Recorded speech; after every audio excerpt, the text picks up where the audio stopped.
Mi propio padre me dejó en una puerta de embarque del aeropuerto con un arrugado billete de $100 cuando tenía 11 años, solo para poder llevar a su nueva esposa y a sus hijastras a unas vacaciones de lujo. 17 años después, estrelló un documento de préstamo de $2 millones sobre mi mesa en un asador de lujo, exigiendo que financiara su próximo viaje. No tenía ni idea de que la mujer sentada frente a él estaba a punto de comprar todo su imperio corporativo de 30 años por ese mismo billete de $100. Antes de continuar con esta historia, dime desde dónde estás viendo en los comentarios de abajo. Dale a me gusta y suscríbete si alguna vez has tenido que enfrentarte a familiares tóxicos que subestimaron por completo tu valor. Fírmalo, Elena. No hagas de esto un problema más grande de lo que es. El grueso documento legal golpeó la pulida mesa de caoba con un golpe sordo que rompió la tranquila atmósfera del comedor privado. Estábamos sentados en uno de los asadores más exclusivos de Buckhead, Atlanta, el tipo de lugar donde la iluminación es intencionadamente tenue y los precios están intencionadamente ocultos en los menús. Mi padre, Carlos, se reclinó en su silla de cuero, cruzando los brazos con la arrogancia absoluta de un hombre que creía que el mundo le debía todo. A su lado se sentaba su esposa, Vanessa, agitando su caro vino tinto con una expresión aburrida. Junto a ella estaba mi hermanastra, Beatriz, tecleando furiosamente en su último teléfono inteligente, y el marido blanco de Beatriz, Marco, que estaba ocupado admirando su propio reflejo en el cuchillo de mantequilla chapado en oro. Miré el documento. Era una garantía de préstamo comercial por $2 millones. Mi padre quería que yo lo confirmara. Soy tu padre, Elena, y sé exactamente cuánto ingresó tu firma de contabilidad forense independiente el último trimestre, continuó Carlos, su voz rezumando prepotencia. A tu empresa le va excepcionalmente bien. Estás generando beneficios masivos, y le debes tu éxito a los cimientos que construí para esta familia. Confirmar este préstamo es tu deber como mi hija. Tenemos un cierto estándar que mantener en esta ciudad. Sabes perfectamente que Beatriz necesita esta financiación para su próximo viaje de esquí de lujo a los Alpes suizos. No podemos permitir que cancele con sus amigos. Sería una vergüenza total para nuestro apellido. Un apellido que había dejado de usar en el momento en que legalmente pude. Miré el papel y sentí una opresión familiar en el pecho, pero no lloré. No me encogí. La niña que solía llorar por su aprobación había muerto hace mucho tiempo. Ahora solo sentía una calma fría y calculadora. Vanessa intervino, dejando su copa de vino con un tintineo agudo. Tu padre tiene razón, Elena. Realmente necesitas dejar de ser tan egoísta. Te sientas en tu oficina del centro acaparando tu dinero mientras tu hermana sufre de una grave ansiedad social porque podría tener que rebajar sus vacaciones de invierno. Se supone que debemos apoyarnos mutuamente. Se supone que las familias negras construyen un legado juntas. Estás arruinando la paz de esta familia por una simple firma. Miré a Vanessa, luego a Beatriz, que finalmente había levantado la vista de su teléfono el tiempo suficiente para ponerme los ojos en blanco. Luego volví a mirar a Carlos. Lentamente, extendí la mano y empujé el pesado documento de vuelta sobre la mesa de caoba. Deber, repetí la palabra, dejándola flotar en el aire. Dejé escapar una risa suave que hizo que Carlos se moviera incómodo en su asiento. ¿Quieres hablarme de deber? ¿Como el deber que sentiste cuando yo tenía 11 años? ¿Recuerdas ese día, Carlos? Porque yo recuerdo cada segundo. Recuerdo la corriente fría del aire acondicionado soplando contra mis piernas desnudas mientras veía parpadear la pantalla de embarque. Había empacado mis vestidos favoritos, pensando que finalmente íbamos a ser una familia de verdad. Pero cuando llegamos a la terminal, le entregaste 5 pasaportes al agente de billetes. No 6. ¿5? El agente pareció confundido, pero tú simplemente lo despachaste con ese mismo gesto arrogante de muñeca que estás usando ahora mismo. Carlos abrió la boca para hablar, pero levanté la mano, silenciándolo. Ahora hablo yo, continué, mi voz mortalmente tranquila. Me apartaste mientras Vanessa y Beatriz ya se dirigían al control de seguridad para su vuelo de primera clase a París. Ni siquiera me miraste a los ojos. Simplemente metiste un arrugado billete de $100 en mi mano. Me dijiste que había un cambio de planes. Me dijiste que cogiera un Uber de vuelta a nuestra casa, una casa que no tenía calefacción porque habías dejado de pagar las facturas de los servicios públicos para poder permitirte el enorme anillo de compromiso de Vanessa. Me dijiste que me las arreglara sola durante 2 semanas porque necesitabas crear un vínculo con tu nueva familia, de verdad. Eso es historia antigua, Elena, espetó Carlos, su cara poniéndose de un rojo oscuro. Cometí un error, pero sobreviviste. Estás haciendo una montaña de un grano de arena para justificar tu propia codicia. No solo sobreviví, Carlos. Prosperé. Pero lo hice sin una sola gota de ayuda tuya, dije, inclinándome hacia adelante. Pasé esa noche congelándome en una casa oscura hasta que finalmente llamé a la madre que pasaste toda mi vida demonizando, la mujer que apartaste. No me había visto en años porque envenenaste mi mente contra ella, diciéndome que era un monstruo que solo se preocupaba por su imperio de cosméticos. Pero cuando la llamé llorando desde un teléfono público en una casa helada, no hizo preguntas. No dudó. Mi madre, Roxana, voló en un jet privado a través de una enorme tormenta eléctrica para venir a buscarme. Me envolvió en una manta cálida y me prometió que nadie volvería a hacerme sentir desechable. Así que, nunca te sientes frente a mí y uses la palabra deber. No sabes lo que significa esa palabra. El silencio en el comedor privado era denso y sofocante. El camarero apareció brevemente para rellenar nuestros vasos de agua, pero se retiró rápidamente, sintiendo la energía tóxica que irradiaba nuestra mesa. Observé a mi padre respirar pesadamente, su pecho subiendo y bajando mientras intentaba averiguar cómo recuperar el control de la narrativa. Era un hombre que vivía para las apariencias. Para él, parecer rico y exitoso era mucho más importante que ser realmente rico y exitoso. Había pasado toda su vida curando una imagen de excelencia negra para los círculos de élite de Atlanta mientras se pudría por dentro. Y ahora esperaba que yo pagara la cuenta de su elaborada fachada. Pero entonces una risa suave y condescendiente rompió la tensión. Era Marco, el marido blanco de mi hermanastra Beatriz, que se reclinó en su silla, tomando un sorbo lento y deliberado de su bourbon de época que mi padre sin duda estaba pagando. Vamos, Elena, dijo Marco, sacudiendo la cabeza con una sonrisa condescendiente. No seas tan amargada. Aferrarse a rencores como este es malo para tu salud. Mírate. No moriste. De hecho, ahora ganas un poco de dinero con tus aburridas hojas de cálculo y tus informes de impuestos. Tienes que entender, Elena, que la gente exitosa no se detiene en el pasado. Nos centramos en el futuro. Nos centramos en construir riqueza generacional. Que estés aquí sentada negándote a ayudar a tu propia sangre solo demuestra que careces de la mentalidad para un verdadero estatus de élite. Compartimos nuestra riqueza. Nos apoyamos mutuamente. De eso se trata esta familia. Así que simplemente firma el papel y deja de hacer el papel de la víctima enfadada. No es una buena imagen para ti. Giré lentamente mi mirada hacia Marco. Llevaba un traje a medida que no le quedaba del todo bien y una sonrisa que rezumaba una confianza inmerecida. Era el clásico Salvador blanco que se había casado con una familia negra adinerada, creyendo que aportaba algún tipo de estatus elevado a nuestra mesa simplemente por existir. Mi padre lo adoraba ciegamente, confiando en cada palabra que salía de su boca porque Carlos equiparaba la blancura con la legitimidad empresarial. Marco hablaba constantemente de su fondo de cobertura y sus inversiones. Pero yo sabía la verdad. Sabía exactamente lo que era Marco. Me levanté de mi silla. Metí la mano en mi bolso de diseñador y saqué mi exclusiva tarjeta negra, dejándola caer en el centro de la mesa. Aterrizó justo encima del documento de garantía de préstamo. Yo pago la cuenta de la cena de $4.000 esta noche, dije, manteniendo mis ojos fijos en la cara de Marco. Así que, por favor, nunca me des lecciones sobre riqueza, Marco. Y definitivamente no me des lecciones sobre generosidad, especialmente no mientras estás ahí sentado llevando un Rolex falso de Canal Street. La sonrisa engreída en la cara de Marco desapareció al instante. Instintivamente apartó su brazo izquierdo de la mesa, tratando de esconder su muñeca bajo el mantel, pero ya era demasiado tarde. Beatriz lo miró confundida y Vanessa jadeó.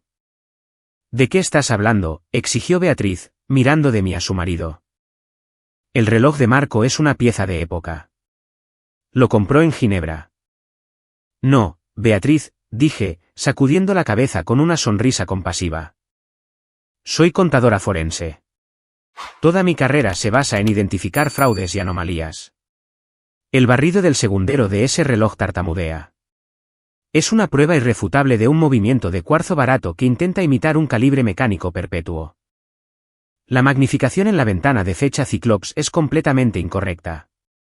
Es una imitación barata, al igual que el hombre que lo lleva. Te sientas aquí actuando como si fueras el lobo de Wall Street cuando no eres más que un parásito de poca monta. Pero el reloj falso ni siquiera es la parte más triste de esta cena. La parte más triste es cómo pagó el resto de su estilo de vida. Marco se levantó, su silla raspando ruidosamente contra el suelo de madera. Cierra la boca, Elena. No sabes de lo que estás hablando. Solo estás celosa. Siéntate, Marco, ordené, mi voz resonando en las paredes con autoridad absoluta. Verás, Carlos, crees que solo estoy sentada en mi oficina jugando con hojas de cálculo aburridas, pero esas hojas de cálculo cuentan una historia.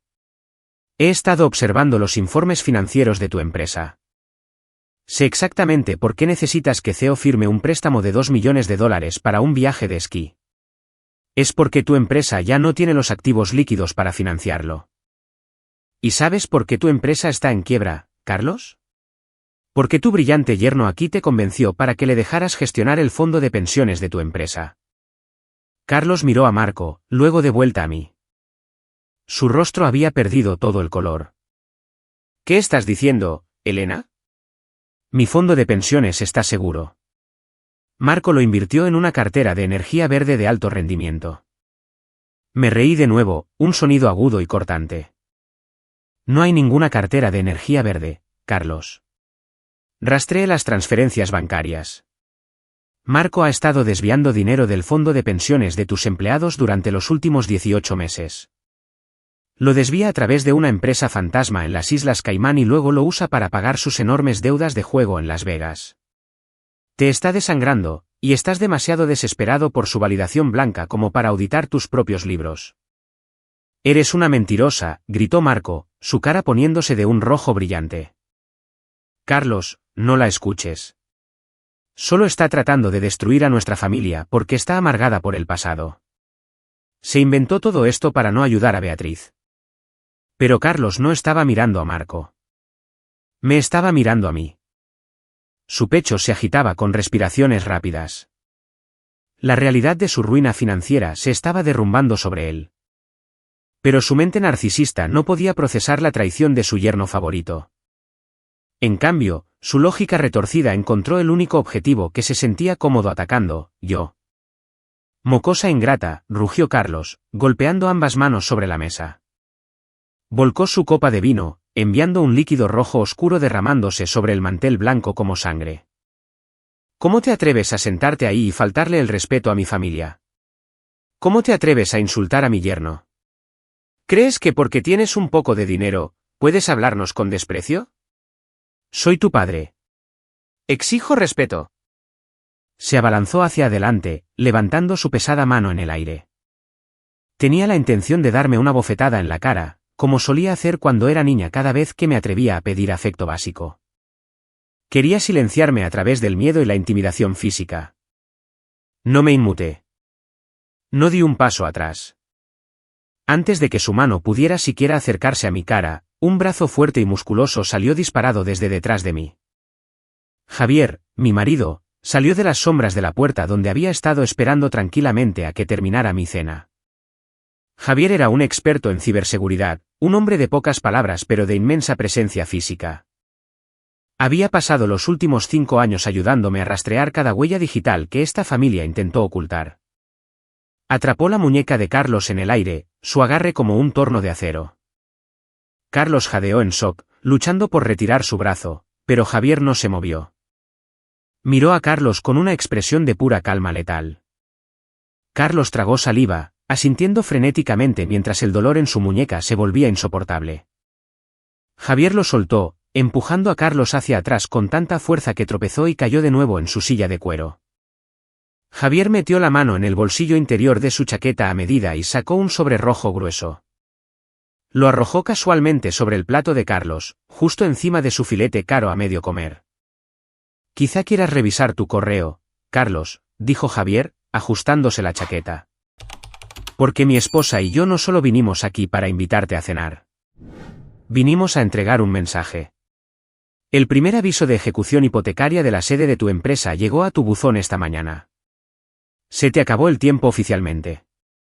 Recogí mi bolso y me cogí del brazo de Javier. Les dimos la espalda a la sala atónita y silenciosa, dejando a Carlos, Vanessa, Beatriz y Marco sofocarse en la realidad de su propia destrucción. Mientras salíamos del restaurante, pasando junto a los camareros desconcertados, y hacia la noche húmeda y cálida de Atlanta, respiré hondo aire fresco. Sabía que esto era solo el principio de su caída. Pensaron que solo era una hija amargada que se negaba a firmar un papel. No tenían ni idea de que la verdadera venganza ya estaba en marcha. Y no iba a parar hasta que quemara todo su castillo de naipes hasta los cimientos. La mañana después de la confrontación en el asador, el sol brillaba intensamente a través de las ventanas de vidrio del suelo al techo de mi firma de contabilidad forense en el centro. Me senté detrás de mi escritorio inmaculado, bebiendo una taza de café negro caliente y revisando los últimos informes de autopsia financiera para mis clientes corporativos. Mi marido, Javier, estaba sentado en el sofá de cuero en la esquina de mi oficina, tecleando silenciosamente en su computadora portátil. Sabíamos que vendrían. Personas como mi padre, Carlos, y su esposa, Vanessa, no aceptan la derrota con elegancia. Cuando les quitas la riqueza falsa y la ropa de diseñador, no son más que parásitos desesperados que entran en pánico en el momento en que su anfitrión intenta cortarlos. El aviso de ejecución hipotecaria que Javier había dejado en el plato de Carlos anoche era solo el movimiento de apertura de una partida de ajedrez mucho más grande. Había pasado 5 años rastreando sus fechorías financieras y preparándome para este día exacto. No tuve que esperar mucho. Exactamente a las 9 de la mañana, las pesadas puertas de vidrio de mi suite de oficinas se abrieron violentamente. Carlos y Vanessa irrumpieron pasando a mi recepcionista, ignorando su educada petición de que se detuvieran.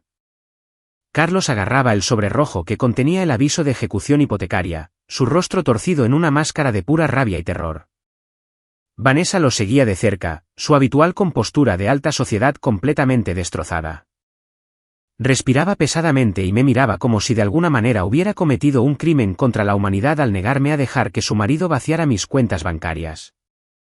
Entraron directamente en mi oficina privada, trayendo su energía caótica y tóxica a mi pacífico santuario. No me levanté para recibirlos. No les ofrecí asiento. Simplemente tomé otro sorbo lento de mi café y esperé la inevitable explosión. Carlos golpeó el aviso de ejecución hipotecaria sobre mi escritorio de vidrio, dejando una mancha en la superficie prístina. Exigió saber qué tipo de trucos contables había usado para incriminar a su negocio y desencadenar una ejecución hipotecaria bancaria. Me acusó de hackear sus cuentas, de fabricar deudas y de intentar intencionadamente destruir su legado de 30 años por celos infantiles mezquinos. Vanessa se inclinó sobre el escritorio, golpeando sus manos junto al aviso. Exigió que liquidara inmediatamente mis activos personales y transfiriera $2 millones a sus cuentas para salvar sus propiedades.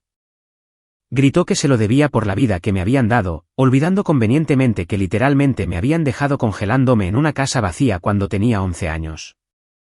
Estaban allí exigiendo un rescate mientras insultaban simultáneamente mi inteligencia. Los miré con completo desapego emocional. Les expliqué con calma que los números no mienten, pero los mentirosos siempre calculan mal. Les dije que no tuve que inventar ningún truco contable porque su amado yerno Salvador Blanco, Marco, ya había hecho todo el trabajo pesado malversando sus fondos de pensiones para pagar sus deudas de juego. Carlos se negó a escuchar. Su cerebro narcisista no podía comprender que el yerno blanco que idolatraba era un fraude. Levantó la voz aún más, gritando que yo era una niña amargada e ingrata que intentaba arruinar la felicidad de Beatriz. Antes de que pudiera responder, el ascensor privado en el vestíbulo privado emitió un suave y elegante din. La pesada puerta se abrió y la atmósfera de la oficina cambió al instante. Roxana salió del ascensor. Mi madre era una mujer que imponía respeto sin tener que levantar la voz. Estaba envuelta en un traje de diseñador a medida que costaba más que el patrimonio neto actual de Carlos, y estaba flanqueada por 2 enormes guardias de seguridad privados.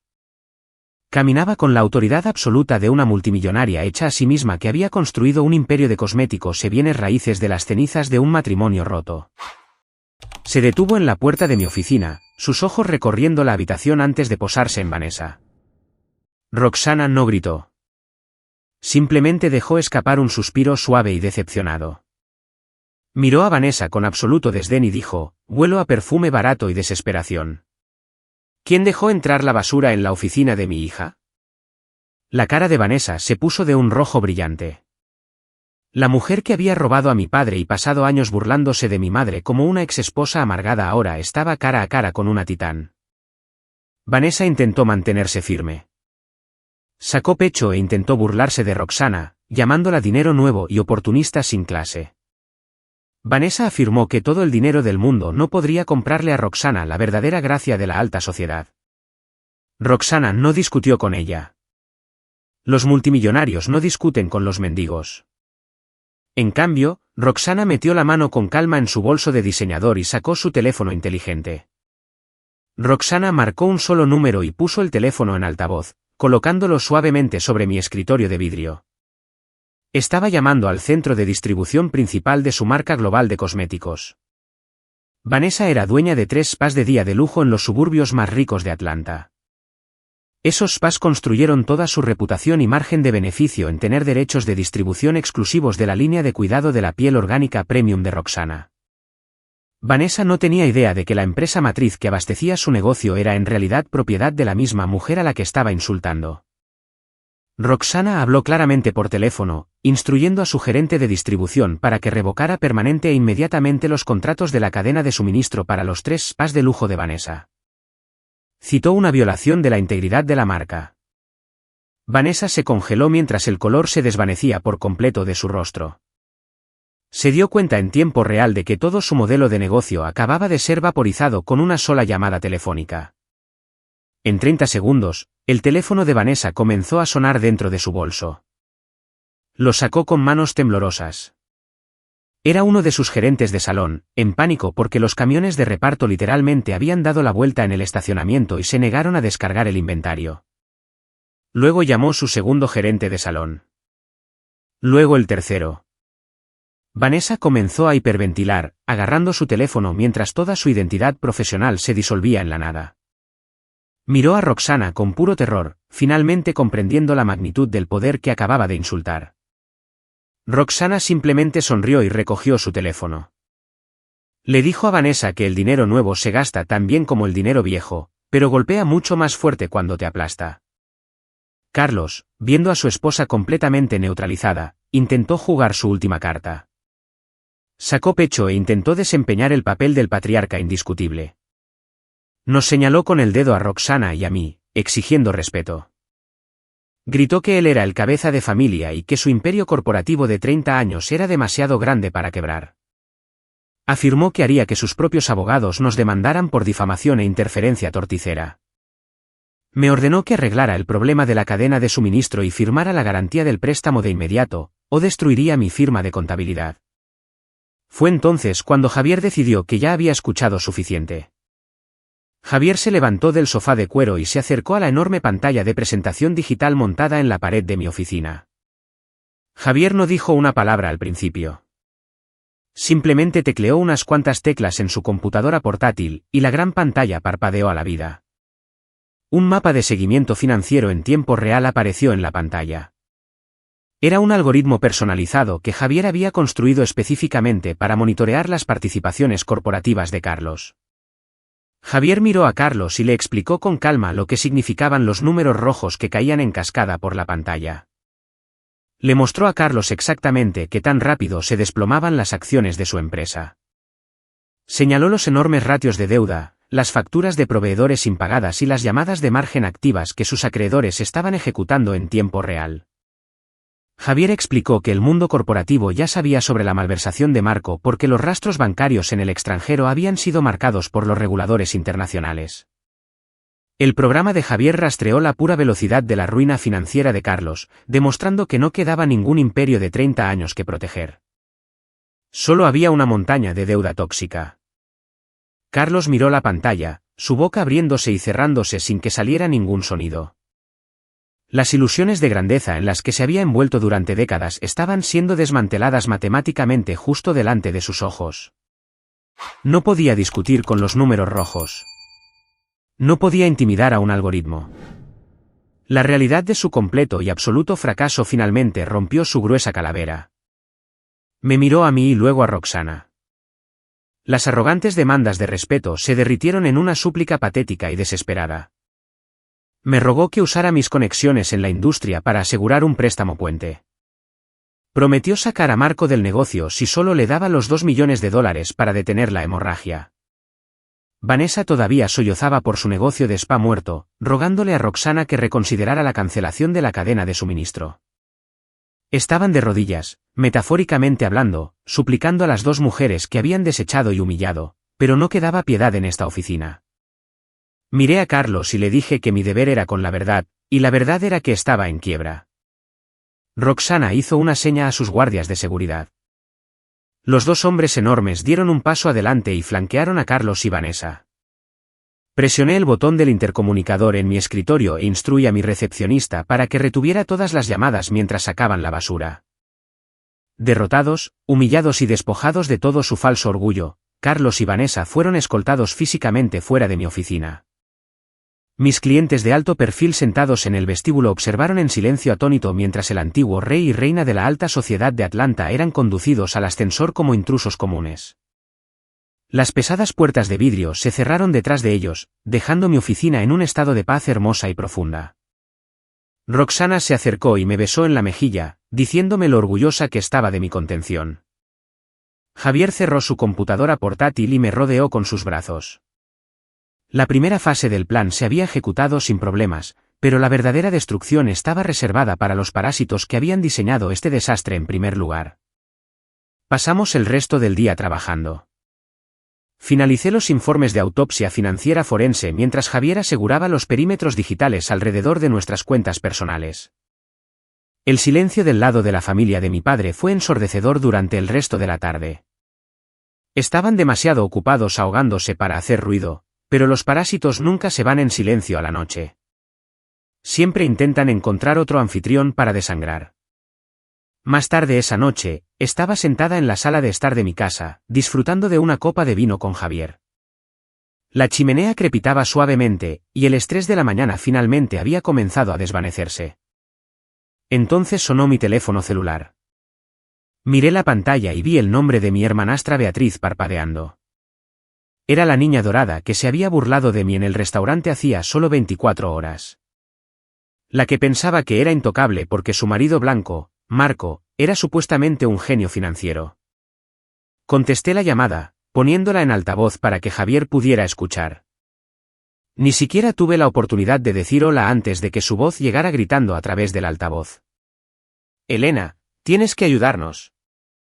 Beatriz sollozaba histéricamente, su voz quebrada por el puro terror. Tienes que hacer algo ahora mismo. Hay hombres extraños en trajes caminando por mi mansión tomando medidas de la propiedad. Están poniendo avisos en mi puerta principal. Marco sigue diciendo que es solo un pequeño fallo bancario y que su fondo de cobertura está perfectamente bien. Pero estos hombres están hablando de un desalojo. Me están diciendo que tengo que hacer las maletas. Mi viaje de esquí de lujo está arruinado, y ahora quieren quitarme mi casa. Elena, eres contadora. ¿Sabes cómo arreglar los fallos bancarios? Tienes que transferirnos $2 millones ahora mismo para arreglar el fallo antes de que mis amigos se enteren de lo que está pasando.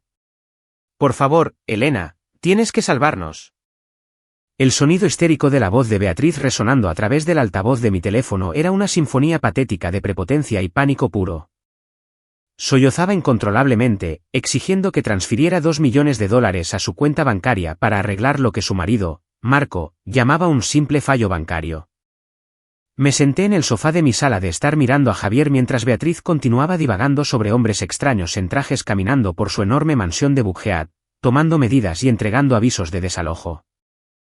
Sonaba completamente desconectada de la realidad, todavía creyendo que su marido Salvador Blanco era un genio financiero que acababa de experimentar un pequeño error administrativo.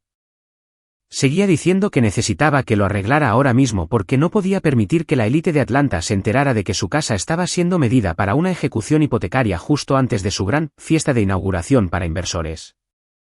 No me reí, y no cedí. Simplemente le dije a Beatriz que los fallos bancarios no envían a hombres en trajes con cintas métricas a tu sala de estar. Le dije que no transferiría ni un céntimo sin ver la documentación real, y colgué el teléfono, dejándola ahogarse en sus propias ilusiones fabricadas. Javier me miró y sacudió la cabeza, sabiendo exactamente lo que esto significaba. Marco no solo estaba estafando a mi padre. Estaba viviendo completamente a crédito y mentiras. La enorme propiedad de lujo que Beatriz había estado presumiendo en las redes sociales durante los últimos 3 meses no era más que un accesorio temporal. Pero la familia parásita no iba a dejarlo ir tan fácilmente. Nunca lo hacían. Menos de una hora después, mi teléfono sonó de nuevo. Esta vez, el identificador de llamadas mostraba que era Carlos. Mi padre no llamó con la histeria de pánico de su hijastra. Llamó con el veneno frío y calculado de un narcisista desesperado que se dio cuenta de que finalmente estaba acorralado. Carlos acababa de presenciar el desplome de las acciones de su empresa en mi oficina ese mismo día. Pero en lugar de rogar por perdón, decidió intentar la extorsión. Me dijo que Beatriz y Marco iban a organizar una enorme fiesta de networking en su propiedad la noche siguiente. La fiesta estaba diseñada específicamente para atraer a nuevos inversores negros adinerados para el falso fondo de cobertura de Marco, al que llamaba Futuro Verde.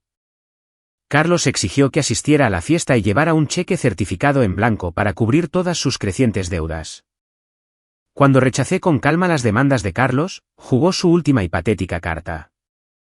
Amenazó con ir a la prensa local de Atlanta y a todos los blogs de chismes de la ciudad para difundir rumores viciosos y fabricados sobre mi madre, Roxana. Me dijo que inventaría por completo una historia sobre cómo el imperio de cosméticos de Roxana usaba productos químicos tóxicos e ilegales y prácticas de explotación laboral. Amenazó con lanzar una pesadilla masiva de relaciones públicas que dañaría gravemente su marca y le costaría millones en ingresos perdidos si no me presentaba en esa fiesta de inauguración y rescataba a su precioso yerno. Carlos estaba realmente dispuesto a destruir el imperio que su exesposa había ganado con tanto esfuerzo solo para proteger a un estafador blanco que lo estaba robando activamente. El nivel de autodesprecio y profunda ilusión era absolutamente asombroso de presenciar. Escuché las amenazas huecas del hombre que me había abandonado en una puerta de embarque del aeropuerto hacía 17 años. No levanté la voz. No mostré ninguna emoción. Simplemente le dije a Carlos que estaría en la fiesta y que llevaría exactamente lo que se merecían. Terminé la llamada y arrojé mi teléfono sobre la mesa de café. La línea se había cruzado irrevocablemente. Habían metido a mi madre en esto, y habían intentado usar la extorsión para financiar su falso estilo de vida de lujo. Los guantes estaban oficialmente fuera, y no habría piedad. Javier se acercó a mí y me besó en la parte superior de la cabeza. No necesitó preguntar qué íbamos a hacer a continuación. Pasamos todo el día siguiente encerrados en nuestra oficina en casa de alta tecnología, preparándonos para el derribo definitivo. Nuestra oficina en casa era un santuario de guerra digital y análisis financiero. Javier tenía 3 enormes monitores curvos que brillaban con líneas de datos encriptados, mientras yo estaba sentada en mi propio escritorio rodeada de declaraciones de impuestos corporativos y registros bancarios. Estábamos a punto de diseccionar toda la existencia de Marco, capa por capa, hasta que no le quedara ningún lugar donde esconderse. Marco les había vendido a mi padre y a su familia política la gran ilusión de que era un gestor de riqueza generacional que había creado un exclusivo fondo de cobertura de energía verde. Prometió rendimientos del 30% a cualquier inversor negro adinerado que Carlos trajera a su círculo. Pero Javier era un arquitecto de ciberseguridad que podía penetrar casi cualquier fortaleza digital. Javier comenzó a ejecutar complejos algoritmos de descifrado, rastreando la huella digital de la firma de inversión de Marco. No tardó mucho en que la falsa fachada se desmoronara por completo bajo la experiencia de Javier. Javier descubrió que Marco ni siquiera poseía una licencia bancaria nacional.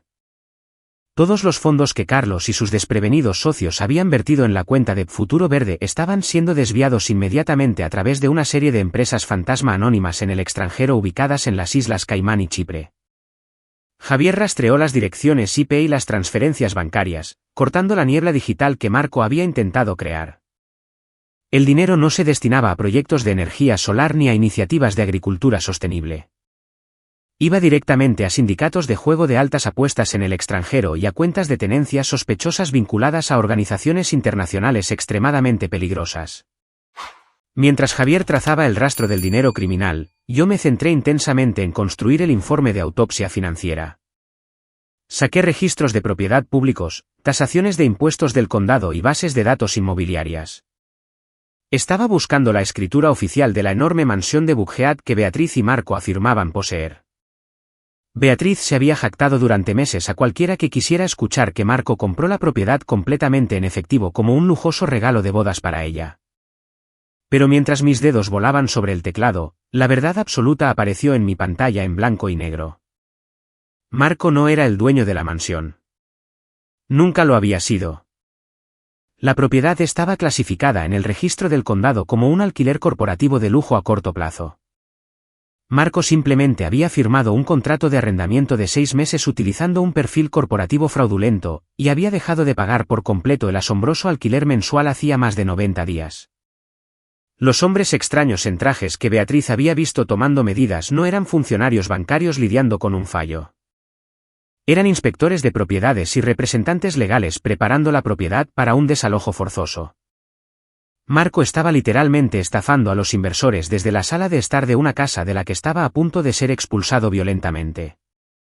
Compilé cada pieza de evidencia en un dossier impecable y completo. Documenté los contratos de arrendamiento impagados, las declaraciones corporativas falsas, las transferencias bancarias ilegales en el extranjero y el agotamiento total del fondo de pensiones corporativo de Carlos.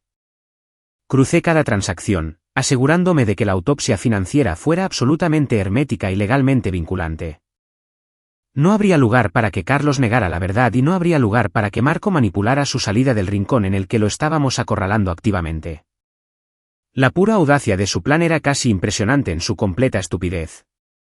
Estaban organizando una lujosa fiesta de inauguración en una casa de la que estaban siendo desalojados activamente, solo para poder estafar más dinero para pagar las deudas que acumularon tratando de parecer increíblemente ricos. Iban a estar goteando diamantes comprados con múltiples líneas de crédito, conduciendo coches de lujo alquilados y bebiendo champán caro mientras toda su base financiera se quemaba literalmente hasta los cimientos. Y querían que yo escribiera un cheque en blanco para mantener viva esa patética ilusión durante unos meses más. A medida que el sol comenzaba a ponerse sobre el horizonte de Atlanta, cerré mi computadora portátil y guardé toda la autopsia financiera en una unidad flash segura y encriptada. Era hora de prepararse para la actuación de toda una vida.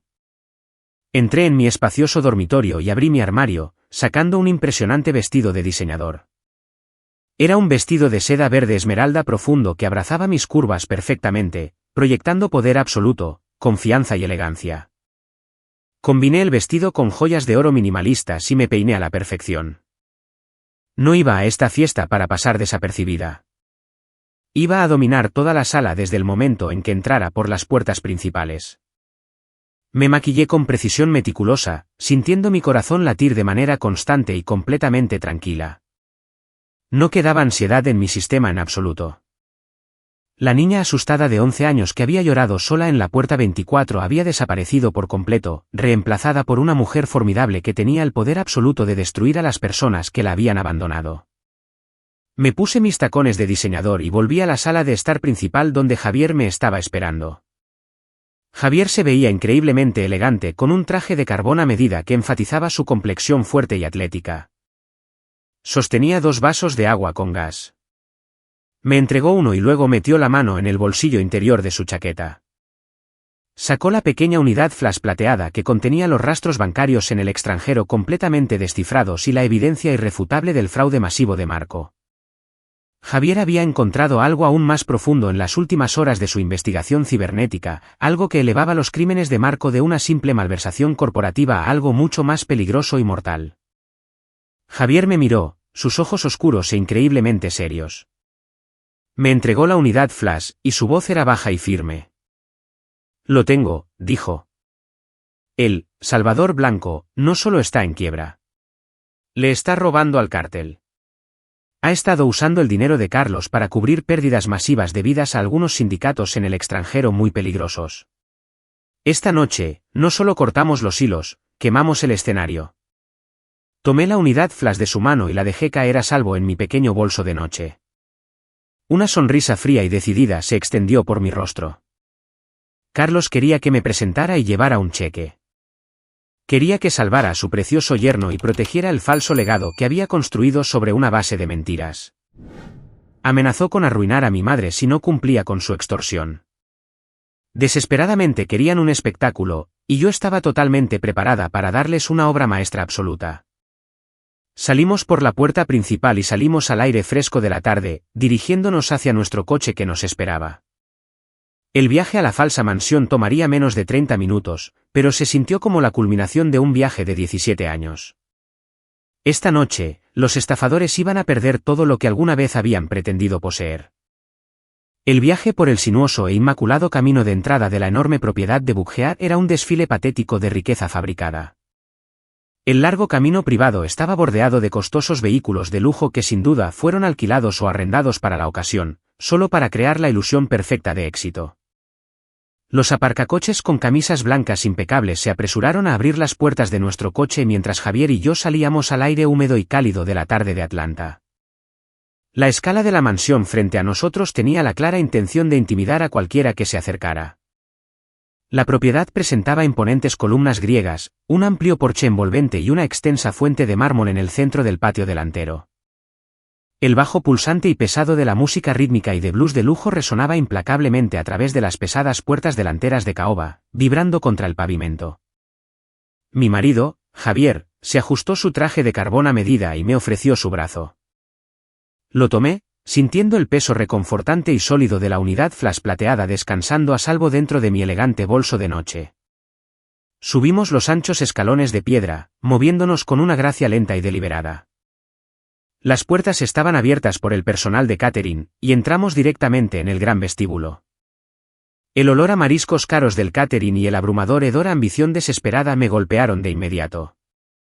La enorme sala de estar estaba abarrotada hombro con los profesionales negros de élite de Atlanta. Había médicos prominentes, abogados de alto poder, promotores inmobiliarios comerciales y empresarios ricos esparcidos por la sala. Carlos claramente había recurrido a cada favor que le quedaba en esta ciudad para llenar esta sala con víctimas potenciales para la estafa de su yerno.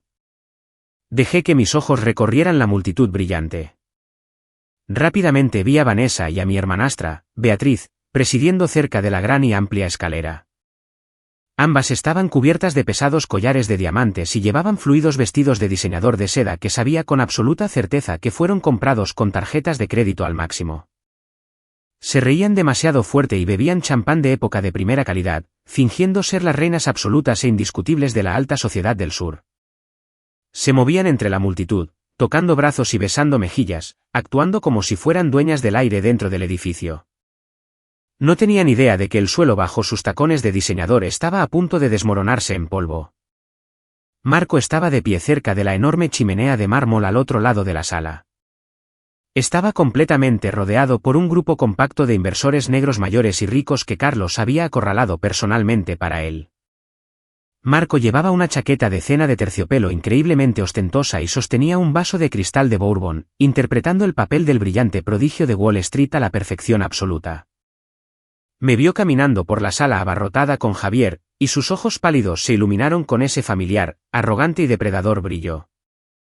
Vio una oportunidad para menospreciarme frente a sus posibles víctimas, para afirmar su dominio y para validar su profundo complejo de Salvador Blanco. Marco levantó su vaso de cristal en el aire y me llamó por encima de la música alta, invitándome a unirme a su pequeño círculo exclusivo. No dudé. Me acerqué al grupo, manteniendo mi compostura perfectamente tranquila y letal. Javier se quedó unos pasos detrás de mí, dejándome tomar la iniciativa. Cuando me acerqué al círculo de hombres poderosos, Marco puso su mano sobre mi hombro en un gesto profundamente condescendiente y demasiado familiar. Me presentó a los inversores ricos como la hermana pequeña de su esposa Beatriz. De hecho, tuvo la audacia de darme una palmadita en el hombro como a una niña y decirles a estos hombres de gran éxito que yo era la pequeña contable de la familia, que jugaba con simples formularios de impuestos en un pequeño cubículo del centro. Los hombres mayores se rieron educadamente, agitando sus bebidas, sin darse cuenta de que estaban siendo estafados por un hombre que ni siquiera tenía una licencia bancaria nacional válida. Luego, Marco giró sin problemas de vuelta a su discurso de inversión. Comenzó a jactarse en voz alta de su fondo de cobertura Futuro Verde, prometiendo a estos hombres un rendimiento anual garantizado del 30% en sus inversiones si transferían sus fondos para el final de la semana. Lanzó palabras de moda de sonido complejo como infraestructura sostenible, comercio algorítmico y mercados ecológicos globales emergentes, con la esperanza de deslumbrarlos con su falsa experiencia financiera. No levanté la voz. No mostré ni una fracción de onza de ira. Simplemente tomé un sorbo lento y delicado de mi champán y miré directamente al principal inversor del círculo, un promotor inmobiliario comercial muy respetado cuyo portafolio conocía muy bien. Volví mi atención a Marco y le hice una pregunta muy simple y muy específica. Le pregunté cómo exactamente su fondo, Futuro Verde, lograba eludir los periodos de retención regulatorios estándar de la Comisión de Bolsa y Valores para inversiones sostenibles de nivel 1. Marco parpadeó, su sonrisa confiada y engreída vacilando por una fracción de segundo. Una gota nerviosa de sudor se formó en su sien. Antes de que pudiera formular una respuesta genérica y despectiva, hice otra pregunta.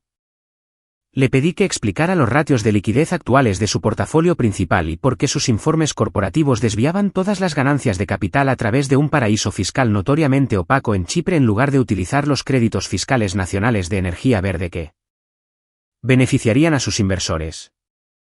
La atmósfera en el círculo cambió al instante. La música de fondo se desvaneció en ruido blanco. Estos inversores negros ricos no eran hombres estúpidos. Habían construido sus fortunas a través de un intenso escrutinio y una extrema precaución. Reconocieron la terminología altamente específica y letal de una contadora forense de primer nivel. Me miraron con un nuevo respeto, y luego volvieron a mirar a Marco, que de repente estaba sudando profusamente bajo el cuello rígido de su chaqueta de terciopelo. Marco balbuceó una excusa patética y confusa sobre algoritmos propietarios y estrictas leyes de privacidad bancaria internacional, pero el daño ya estaba hecho. Los inversores intercambiaron miradas silenciosas y cómplices entre sí. La ilusión de competencia se había hecho añicos en menos de 60 segundos. Dejaron educadamente sus bebidas en la bandeja de un camarero que pasaba y se excusaron de la conversación, citando una necesidad repentina de coger algo de comida del buffet. En un minuto, todo el círculo de víctimas potenciales de Marco se había desvanecido por completo, dejándolo de pie junto a la chimenea con aspecto humillado, aterrorizado y completamente expuesto. Vanessa, que había estado observando todo el intercambio desde el otro lado de la sala abarrotada, se acercó a nosotros. Sus ojos estaban muy abiertos de puro pánico y rabia apenas contenida. Ya no le importaban las apariencias. Me agarró del brazo, sus afiladas uñas acrílicas se clavaron dolorosamente en mi piel. Me arrastró lejos del área principal de la fiesta y me empujó con fuerza a un pasillo apartado y oscuro cerca de los baños de invitados. Vanessa me empujó con fuerza contra el papel tapiz decorativo, su voz bajó a un siseo vicioso y desesperado. Exigió saber dónde estaba el cheque certificado de $2 millones. Me dijo que dejara de jugar a estos juegos estúpidos y mezquinos y les diera el dinero de inmediato para salvar el legado familiar. Prácticamente echaba espuma por la boca mientras juraba que si no entregaba los fondos en ese momento, llamaría a la prensa local esa noche y destruiría por completo el imperio de cosméticos de mi madre Roxana.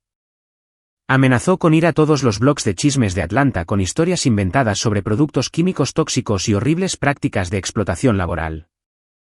Pensó que me tenía acorralada. Pensó que sus amenazas tenían peso. Miré la cara desesperada y temblorosa de Vanessa y sus ojos desorbitados, y sonreí. Era una sonrisa fría y muerta que finalmente le hizo darse cuenta de que no tenía absolutamente ningún poder sobre mí. Suave pero firmemente, quité su mano de mi brazo, alisando la tela de seda de mi vestido verde. Le dije a Vanessa que no vine a esta ridícula fiesta para darle un cheque.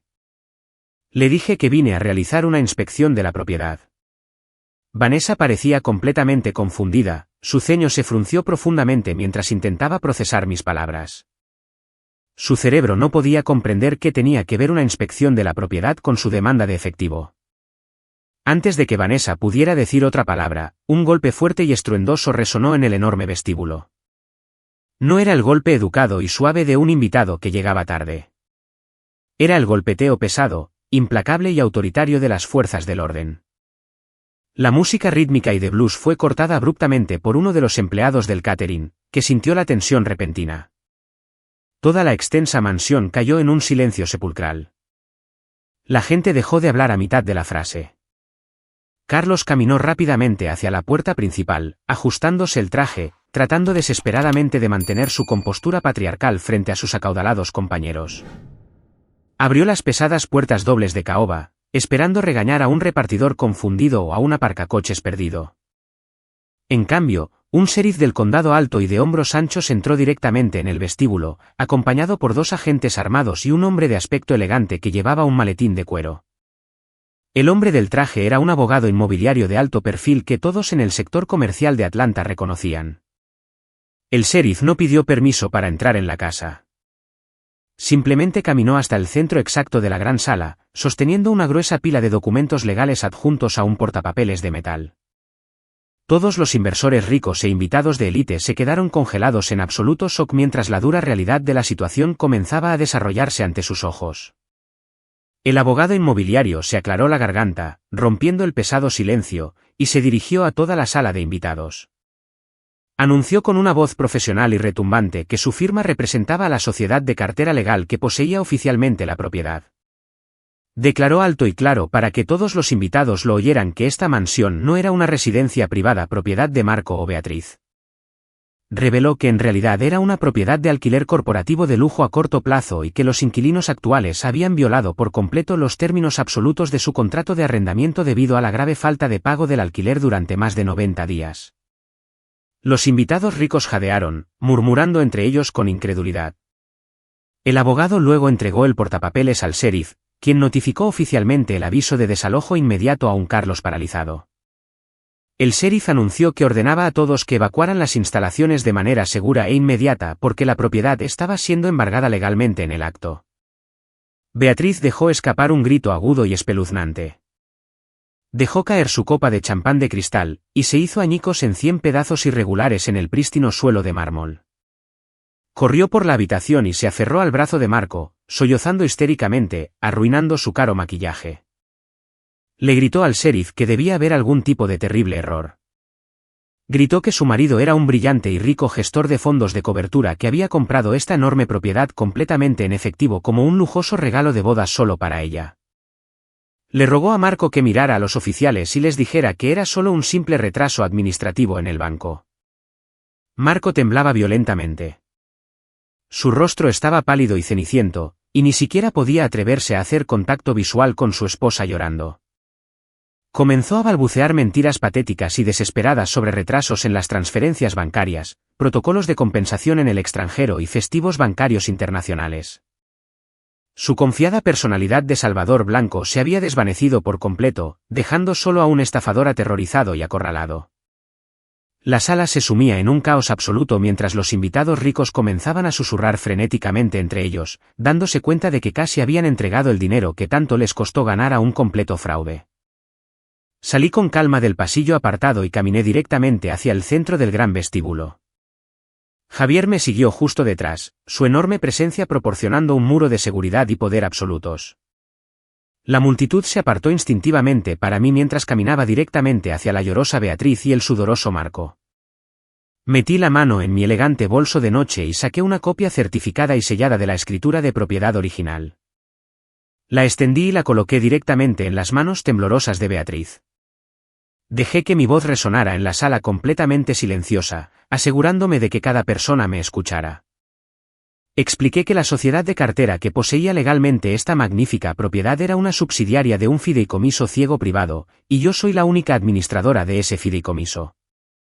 Beatriz, le dije, mis palabras cortando el aire húmedo como una cuchilla quirúrgica, no eres dueña de una mansión. Tu marido nunca compró esta casa. Has estado alquilando mi propiedad durante los últimos 6 meses para jugar a disfrazarte para tus amigos. Y los cheques de alquiler de tu marido acaban de ser devueltos por 3ª vez esta semana. Beatriz se derrumbó de rodillas en el suelo de mármol, llorando incontrolablemente mientras los diamantes falsos alrededor de su cuello brillaban burlonamente bajo la brillante araña. Vanessa se tapó la boca con absoluto horror, apoyándose pesadamente contra la pared para no caerse. Carlos estaba de pie en el centro de la sala, su respiración superficial y rápida. Su pecho se agitaba mientras los engranajes en su cabeza finalmente comenzaban a girar. Si Marco nunca compró esta casa en efectivo como afirmó, entonces, ¿qué pasó exactamente con los millones de dólares que Carlos había invertido personalmente en el fondo de energía verde de Marco? Carlos se apresuró hacia adelante, sus ojos muy abiertos con una aterradora mezcla de rabia repentina y devastadora comprensión. Agarró a Marco por el cuello de su chaqueta de terciopelo, gritando y exigiendo saber a dónde fue todo su dinero si no se destinó a la compra de la casa. Sacudió al hombre que había idolatrado, exigiendo respuestas, mientras la multitud de élite observaba a un supuesto titán de la industria desmoronarse en un tonto desesperado. Miré a Carlos mientras sacudía a su falso yerno Salvador como un muñeco de trapo indefenso. Luego giré lentamente la cabeza y miré a Javier, que ya sostenía firmemente la unidad flash plateada en su mano. «Muéstraselo, cariño», dije. Javier no dudó ni un solo segundo. Dio un paso adelante con la elegante unidad flash plateada descansando en la palma de su mano. El enorme vestíbulo de la propiedad de Buckhead estaba equipado con un sistema de integración de hogar inteligente de última generación. Había enormes televisores de pantalla plana montados en casi todas las paredes, diseñados para mostrar arte digital durante las fiestas de lujo. Javier eludió los puertos físicos por completo. Sacó su teléfono inteligente fuertemente encriptado e inició un protocolo de anulación inalámbrica localizada. Sus dedos volaron sobre el teclado digital, accediendo a la red local insegura que Marco había configurado tontamente para su falsa mansión. En cuestión de segundos, Javier rompió el cortafuegos administrativo central de toda la propiedad. La música rítmica y de blues que sonaba tranquilamente de fondo se cortó por completo. El repentino y ensordecedor silencio en la sala era tan denso y pesado que se podía oír la respiración colectiva de la aterrorizada élite de Atlanta que nos rodeaba. Las enormes pantallas de televisión que bordeaban las paredes parpadearon salvajemente por un breve momento antes de volverse completamente negras. Y entonces el verdadero espectáculo finalmente comenzó. Las pantallas se iluminaron con una claridad de alta definición, proyectando una luz azul fría y dura sobre los pulidos suelos de mármol. La primera imagen que apareció fue una enorme y compleja hoja de cálculo que detallaba la estructura financiera exacta del supuesto fondo de cobertura, Futuro Verde de Marco.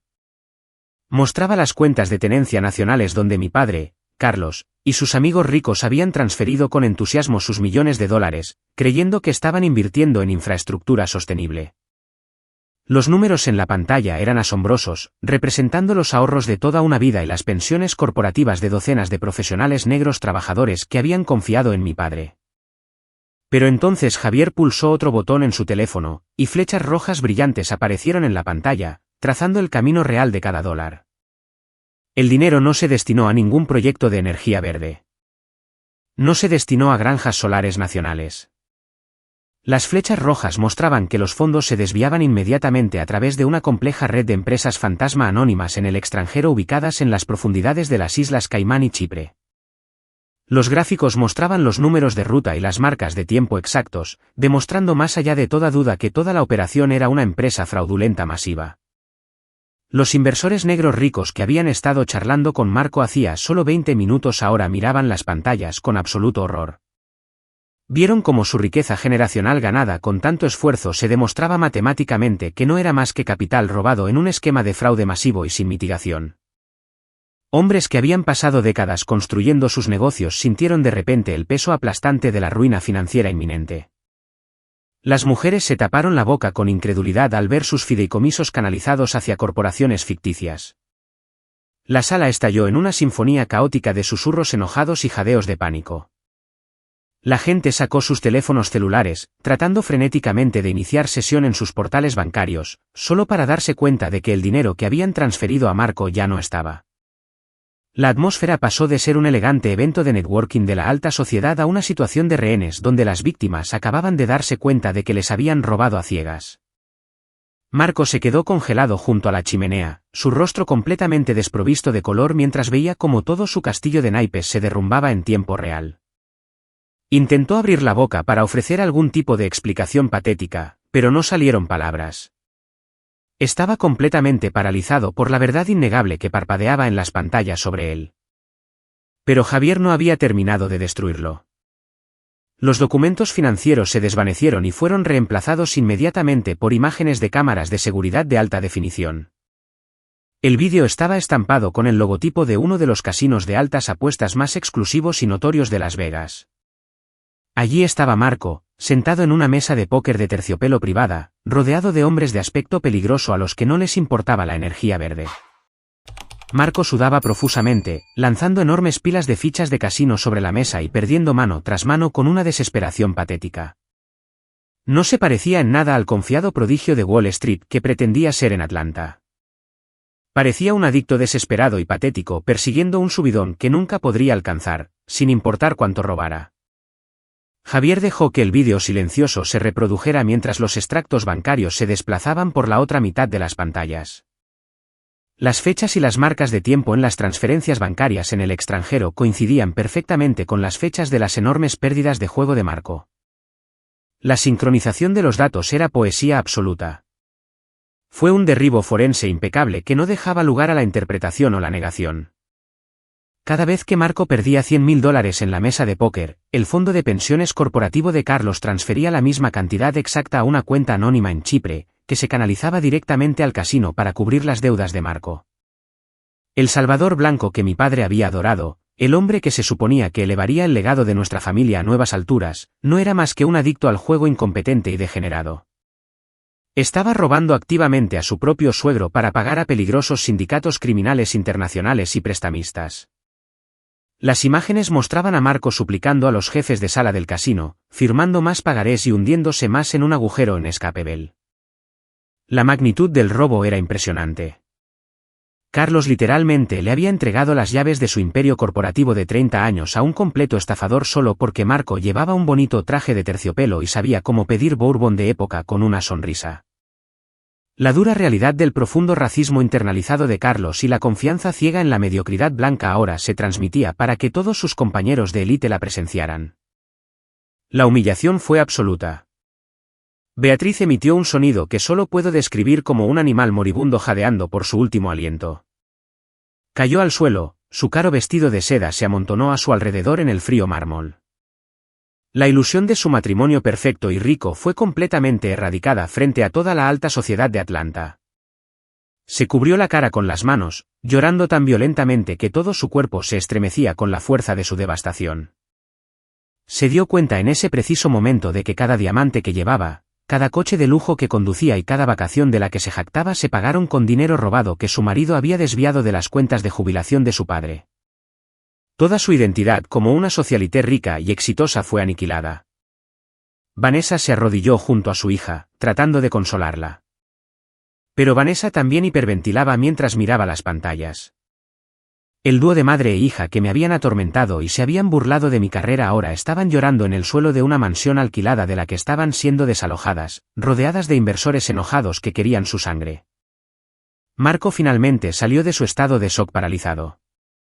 El puro terror de enfrentar consecuencias reales activó sus cobardes instintos de supervivencia. Se dio cuenta de que los hombres ricos de la sala ya no lo veían como un brillante gestor de fondos de cobertura, sino como un ladrón que había robado el futuro de sus hijos.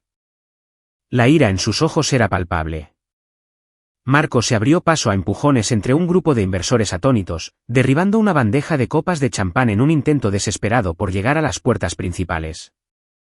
Las copas de cristal se hicieron añicos contra el suelo, añadiendo una banda sonora caótica a su patético intento de fuga. Pensó que podría simplemente huir en la noche húmeda y escapar del desastre que había creado, dejando a su esposa y a su suegro para que enfrentaran la ira del cártel y del gobierno federal. Corrió hacia el vestíbulo, su chaqueta de terciopelo ondeando detrás de él, pero subestimó la conciencia situacional del sheriff del condado, que todavía estaba de pie en el centro de la sala sosteniendo el aviso de desalojo. El enorme oficial anticipó fácilmente el movimiento cobarde. Cuando Marco intentó pasar corriendo junto a él hacia la salida, el sheriff extendió su brazo musculoso y agarró a Marco por el cuello de su chaqueta, tirándolo hacia atrás con una fuerza sin esfuerzo. El sheriff empujó a Marco con fuerza contra la pared, bloqueando cualquier posibilidad de escape, mientras el abogado inmobiliario observaba con total disgusto. «No vas a ir a ninguna parte, hijo, dijo el sheriff, su voz profunda. Vamos a necesitar que te quedes aquí mientras averiguamos exactamente qué tipo de lío has traído a mi condado. Marco gimió como una rata acorralada, levantando las manos en un patético gesto de rendición. Miró a Beatriz, que todavía sollozaba en el suelo, pero ella apartó la cabeza de él, incapaz de mirar al hombre que había destruido su vida.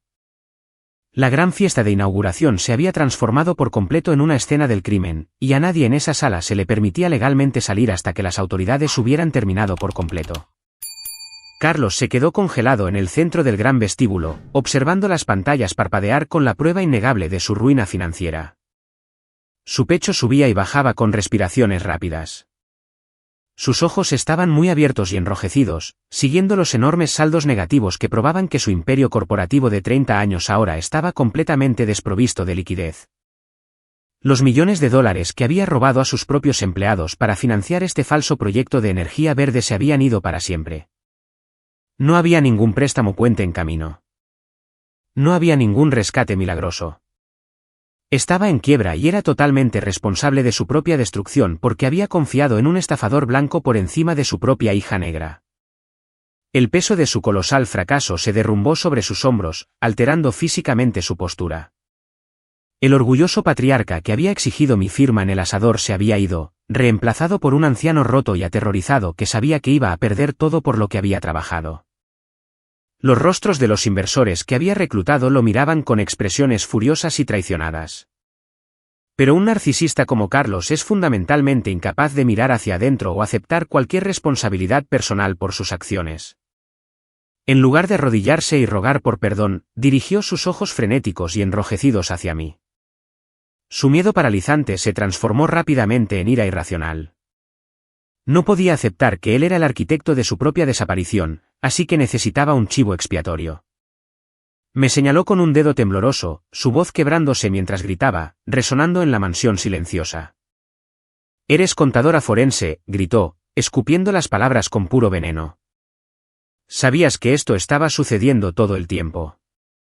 Rastraste estas cuentas en el extranjero. Dejaste que desangrara mi empresa solo para castigarme por el pasado. Podrías haberme advertido, pero querías ver a mi familia destruida. Dejaste que nos pasara esto, Elena. Preparaste todo esto solo para humillarme frente a mis amigos. Eres un monstruo por hacerle esto a tu propia sangre». Miré al hombre que me había abandonado en una fría puerta de embarque del aeropuerto cuando tenía 11 años. Miré al hombre que me había dicho que tomara un Uber a casa a una casa helada mientras él volaba en primera clase a París. No sentí ni una onza de piedad o culpa. No sentí absolutamente nada más que el acero frío de la victoria total. Me acerqué lentamente a Carlos, deteniéndome a solo centímetros de su rostro tembloroso. No levanté la voz. Hablé con una cadencia aterradoramente tranquila, asegurándome de que cada inversor en esa sala escuchara mis palabras exactas. «Yo no desangré tu empresa, papá», dije, mirándolo directamente a sus ojos aterrorizados. «Tu propia codicia y tu desesperada necesidad de validación desangraron tu empresa. Le entregaste las llaves de tu imperio a un jugador degenerado solo porque llevaba un bonito traje. Tú hiciste esta cama, y ahora te toca arder en ella. Pero no te preocupes, Carlos. Mañana es tu muy publicitada gala corporativa del 30 aniversario. Te sugiero que te vistas bien. Va a ser tu gran final porque te prometo que el mundo entero estará observando». La mañana después de la desastrosa fiesta de inauguración, el brillante sol de Atlanta se levantó sobre una familia que había sido completamente despojada de sus ilusiones. La extensa mansión de Buckhead que Beatriz y Marco habían reclamado con orgullo como propia ahora estaba envuelta en una gruesa cinta policial amarilla. Los agentes del sheriff del condado montaban guardia en las puertas de hierro, asegurándose de que los antiguos inquilinos no pudieran volver a entrar a escondidas para robar los accesorios. Vanessa y Beatriz se vieron obligadas a soportar la máxima humillación de la alta sociedad. Tuvieron que meter la ropa que pudieron en bolsas de basura de plástico negro y cargarlas en el maletero de un vehículo de transporte compartido barato. Sus coches de lujo alquilados ya habían sido remolcados en medio de la noche por acreedores enojados. Recibí un mensaje de texto de mi equipo de seguridad privado confirmando que las dos mujeres que solían burlarse de mis elecciones de carrera ahora se estaban registrando en un motel económico en ruinas en las afueras de la ciudad. Se informó que Beatriz lloraba incontrolablemente en el estacionamiento de asfalto agrietado, todavía con el maquillaje de diseñador corrido de la noche anterior. Vanessa le gritaba al cansado recepcionista del motel sobre el olor del vestíbulo, exigiendo un servicio de primera calidad con una tarjeta de crédito rechazada. Marco no estaba por ningún lado. Estaba sentado en una celda de detención en el centro, esperando que los investigadores federales desentrañaran el fraude internacional masivo que había cometido usando el dinero de mi padre. Pero Carlos no fue al motel con su esposa y su hijastra. Carlos era un hombre que funcionaba puramente con los humos tóxicos de su propio narcisismo, y le quedaba una última jugada desesperada. Hoy se suponía que sería el logro culminante de toda su vida. Era el 30 aniversario de su imperio corporativo. Había pasado los últimos 12 meses jactándose ante todos los profesionales negros ricos de Georgia sobre la gala masiva y extravagante que estaba organizando en el salón de baile de un hotel de primera calidad en el centro. Carlos sabía que si cancelaba la gala, todo el mundo de los negocios sabría que estaba en quiebra. Su ego no podía soportar la vergüenza pública de bajar de su trono autoimpuesto. Creía, con absoluta ilusión, que si podía mantener las luces encendidas una noche más, podría proyectar suficiente fuerza falsa para atrapar a un último mega inversor. Necesitaba que alguien lo rescatara y lo mantuviera fuera de la prisión federal. Para financiar esta patética ilusión final, Carlos hizo lo más imprudente que un hombre desesperado podría hacer. No podía usar bancos tradicionales porque Javier y yo habíamos congelado sus cuentas comprometidas y marcado su número de seguridad social en las instituciones financieras nacionales. Así que Carlos acudió a los prestamistas clandestinos de Atlanta. Pidió prestados cientos de miles de dólares a prestamistas increíblemente peligrosos y depredadores solo para pagar a los proveedores de catering, los floristas, la banda en vivo y el personal del evento para la gala. Firmó su seguridad física con tasas de interés exorbitantes que no tenía absolutamente ninguna forma de pagar. Literalmente se puso un blanco en la espalda solo para comprar unas horas más de prestigio falso. Pensó que estaba comprando un salvavidas, pero en realidad solo estaba pagando los arreglos de su propio funeral. Su desesperación lo cegó a la realidad de que estos prestamistas no aceptarían excusas cuando llegara la factura al día siguiente. Mientras Carlos hacía tratos peligrosos con criminales en callejones oscuros, Javier y yo estábamos sentados en nuestra cocina luminosa y soleada disfrutando de un desayuno tranquilo y pacífico. Roxana se había unido a nosotros, su equipo de seguridad privado esperando discretamente fuera de nuestra casa. Mi madre se veía absolutamente radiante, bebiendo su café de primera calidad y revisando los documentos legales finales que había preparado meticulosamente. La autopsia financiera estaba completa, y la trampa estaba completamente tendida. Pasamos la tarde preparándonos para la gala, no con ansiedad, sino con la energía tranquila y concentrada de un escuadrón de ejecución. Le había advertido a Carlos que el mundo entero estaría observando su gran final, y tenía la intención de cumplir esa promesa. Roxana me miró con profundo orgullo en sus ojos. Me había visto sanar del trauma de la Puerta 24, y ahora me estaba viendo orquestar el derribo corporativo definitivo del hombre que lo había causado. A medida que se acercaba la noche, el gran salón de baile del lujoso hotel del centro se transformó en una mentira brillante y desesperada. Carlos y Vanessa llegaron temprano, obligándose a sonreír brillantemente para los fotógrafos del evento contratados. Vanessa de alguna manera se las había arreglado para conseguir un vestido de noche decente de sus bolsas de basura en el motel, pero la tensión de su inminente pobreza estaba profundamente grabada en las líneas tensas alrededor de sus ojos. Se aferró al brazo de Carlos, mirando alrededor de la enorme sala con pura paranoia, saltando a cada sonido repentino. Carlos sudaba profusamente a través de su caro smoking. Se paró cerca de la entrada, saludando a los invitados que llegaban con un entusiasmo agresivo y falso. Cada vez que alguien mencionaba valientemente la horrible escena en la mansión de Buckhead la noche anterior, Carlos agitaba la mano con desdén. Mintió descaradamente, diciéndole a los invitados de élite que el desalojo era solo una transición inmobiliaria estratégica y que él personalmente había despedido a Marco por errores contables menores. Intentó desempeñar el papel del patriarca fuerte que tenía firmemente el control de un pequeño contratiempo familiar, pero los invitados no eran estúpidos. La multitud en la gala era notablemente más escasa de lo que Carlos había anticipado. Muchos de los inversores ricos que habían presenciado la caída de Marco la noche anterior optaron por mantenerse lejos del barco que se hundía de Carlos. Habían revisado sus propias carteras financieras y se habían dado cuenta de la profundidad de la traición. Los pocos que asistieron estaban allí principalmente por curiosidad morbosa, queriendo un asiento en primera fila para el colapso final de un hombre que había volado demasiado cerca del sol. Carlos se dio cuenta muy rápidamente de que nadie le iba a entregar un cheque de rescate basado en sus sonrisas falsas y su champán barato. La élite negra adinerada de Atlanta susurraba a sus espaldas, señalando a Carlos y sacudiendo la cabeza. El pánico desesperado comenzó a consumirlo por completo. Se dio cuenta de que solo le quedaba una carta por jugar, y esa carta era yo. Estaba sentada en mi tocador, aplicándome un lápiz labial carmesí oscuro, cuando mi teléfono vibró violentamente sobre la mesa. Javier se acercó por detrás de mí, apoyando sus manos fuertes y cálidas sobre mis hombros mientras ambos mirábamos la pantalla brillante. Era un mensaje de texto de Carlos. No era una disculpa por ignorar mis advertencias. No era una súplica de perdón por abandonarme de niña. Era una amenaza directa y explícita alimentada por el puro pánico. Carlos escribió que necesitaba presentarme en la gala esa noche y anunciar públicamente una fusión corporativa masiva entre mi firma de contabilidad forense altamente rentable y su empresa en quiebra. Exigió que llevara un cheque certificado para cubrir sus préstamos clandestinos de inmediato. Y si me negaba, amenazó con ir directamente a los reporteros que había contratado para el evento y decirles que yo era la verdaderamente maestra detrás de todo el esquema de malversación. Amenazó con decirle al mundo que había manipulado a Marco para que robara los fondos de pensiones solo para destruir a mi propia familia por despecho. Carlos estaba realmente tratando de extorsionar a su propia hija con la amenaza de la prisión federal solo para salvar su frágil ego y su falso legado. Pensó que el miedo me obligaría a inclinarme ante sus demandas. Pensó que la niña que lloró sola en la terminal del aeropuerto todavía se escondía en algún lugar dentro de mí, desesperada por proteger a su padre de la ruina.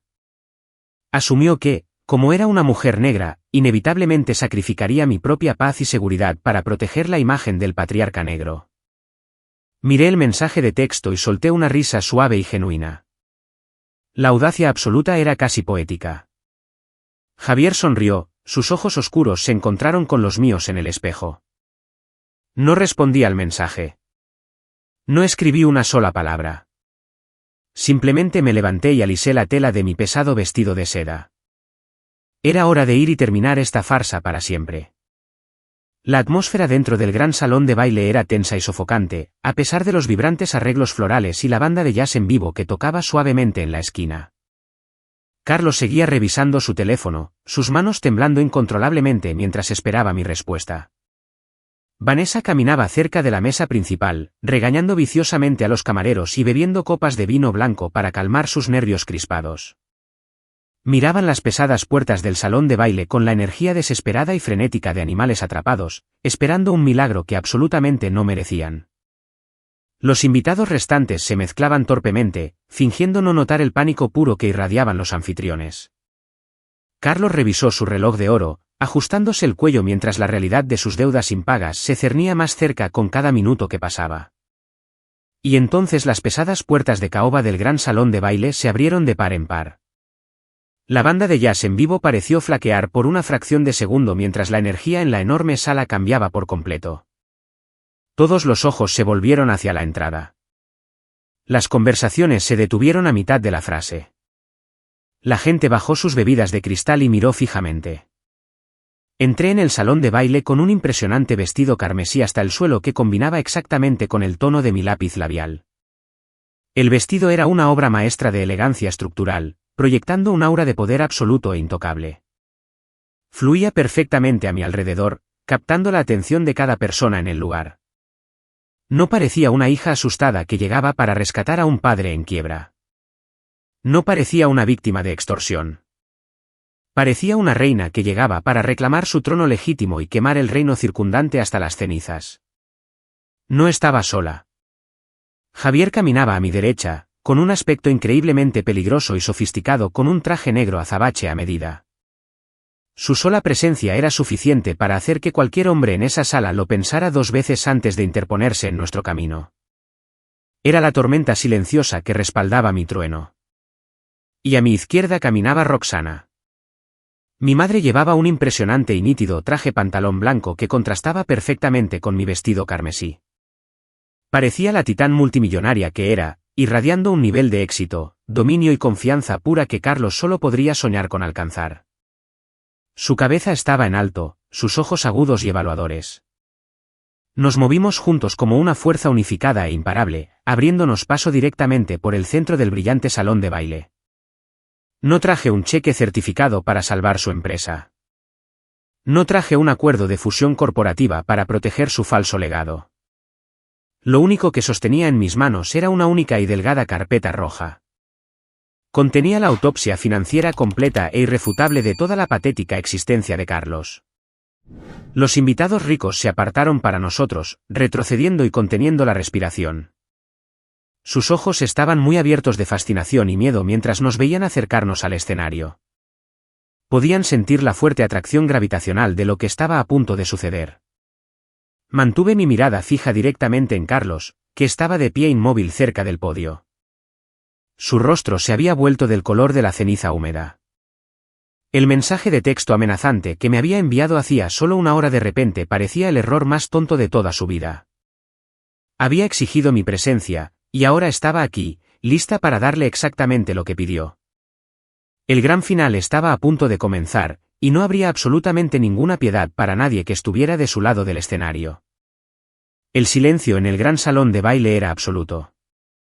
Mientras mi madre, mi marido y yo caminábamos hacia el escenario principal, la banda de jazz en vivo había dejado de tocar por completo sus instrumentos, descansando sus manos a los lados, como si ellos también supieran que la música había terminado para mi padre. Los invitados ricos se apartaron como el mar rojo, retrocediendo para darnos un amplio espacio. Podía sentir la respiración colectiva de la élite de Atlanta contenida en sus gargantas. Miraron mi fluido vestido carmesí y la solitaria carpeta roja en mis manos, y supieron instintivamente que no estaba allí para desempeñar el papel de la hermosa hija. El sonido de las pesadas puertas del salón de baile cerrándose detrás de nosotros sonó como el último clavo siendo clavado en un ataúd. Carlos se quedó congelado cerca del podio en el centro del escenario brillantemente iluminado. Sus ojos estaban muy abiertos y erráticos, saltando de mí a Roxana y luego a Javier. El mensaje de texto amenazante que me había enviado hacía solo una hora, exigiendo un rescate bajo amenaza de chantaje, claramente le había dado una falsa sensación de seguridad. Realmente había creído que su extorsión funcionaría. Pensó que el miedo me obligaría a cumplir y a escribir un cheque en blanco para salvarlo de la prisión federal. Pero a medida que me acercaba, vio la certeza fría y muerta en mis ojos, y la realidad de su enorme error de cálculo lo golpeó como un golpe físico. Sudaba profusamente a través de su caro smoking, la tela se oscurecía y se humedecía bajo sus brazos. Vanessa estaba sentada en la primera fila en una mesa VIP reservada, su rostro pálido y demacrado. Parecía una mujer que estaba a punto de enfrentarse a un pelotón de fusilamiento. El hotel barato en el que se había visto obligada a dormir después del desalojo claramente le había pasado factura. Su postura era rígida, sus manos agarraban una servilleta con tanta fuerza que sus nudillos estaban blancos. Observó a mi madre, Roxana, deslizarse por la habitación con la gracia sin esfuerzo de una verdadera titán multimillonaria. Y Vanessa pareció encogerse en su silla, completamente paralizada por su propia insuficiencia. Pero Carlos era un superviviente obstinado de sus propias ilusiones. Se dio cuenta de que toda la sala lo estaba observando, esperando una explicación para esta entrada dramática. Su instinto de supervivencia se activó, anulando su terror por unos momentos. Forzó una sonrisa amplia y plástica en su rostro y señaló hacia el escenario como si mi llegada fuera una sorpresa planeada que él había orquestado. Se acercó al podio, agarrando los bordes del soporte de madera con tanta fuerza que sus manos temblaban. Se inclinó hacia el micrófono, y su voz resonó en el enorme salón de baile, con una calidez falsa que me revolvió el estómago. «Bienvenidos todos», dijo Carlos, su voz retumbando en la sala con un encanto teatral practicado. «¡Qué hermosa sorpresa! Por favor, den un cálido aplauso a mi familia que nos acompaña esta noche». Unos pocos aplausos vacilantes ondearon entre la multitud, pero la mayoría de los invitados permanecieron en completo silencio, sintiendo la pesada y tóxica tensión que irradiaba el escenario. Carlos ignoró la incomodidad y se lanzó directamente a su discurso preparado. Necesitaba desesperadamente controlar la narrativa antes de que yo pudiera llegar al micrófono. Comenzó a hablar sobre el viaje de 30 años de su imperio corporativo. Habló de las luchas que enfrentó como un hombre negro construyendo un negocio desde cero en los sectores comerciales altamente competitivos de Atlanta. Usó todas las palabras de moda correctas para manipular las emociones de la multitud. Habló apasionadamente sobre la excelencia negra, sobre la construcción de riqueza generacional y sobre dejar un legado que resonaría a través de la historia para sus hijos y nietos. Me paré cerca del frente del escenario, escuchando la pura hipocresía que salía de su boca. Pintó la imagen de un hombre que había sacrificado todo por su familia, vertiendo su sangre, sudor y lágrimas en una fundación diseñada para elevar a sus seres queridos. Fue una actuación magistral de ficción pura y sin adulterar. Habló de la importancia de la unidad familiar, afirmando que la verdadera fuerza de un patriarca se mide por el éxito y la felicidad de su descendencia. Le dijo a la audiencia que un hombre de verdad nunca abandona sus responsabilidades y siempre pone a su familia en primer lugar. Cada palabra que pronunció fue un insulto directo a la niña de 11 años que había estado llorando en una terminal de aeropuerto, agarrando un arrugado billete de $100. Habló de legado mientras intentaba activamente extorsionar a su propia hija. Habló de construir riqueza generacional mientras su yerno Salvador Blanco elegido acababa de terminar de malversar cada dólar del fondo de pensiones de sus empleados para pagar deudas de juego en el extranjero. Los invitados ricos que no conocían la verdad asintieron, bebiendo su champán, completamente cautivados por sus carismáticas mentiras. Vieron a un patriarca exitoso celebrando un hito. Yo vi a un criminal desesperado y acorralado suplicando por su vida. Carlos se secó el sudor de la frente con un pañuelo con monograma y continuó su monólogo maníaco. Mencionó brevemente las recientes recesiones económicas y los desafíos que enfrentan las empresas modernas, pero rápidamente giró hacia un mensaje de resiliencia.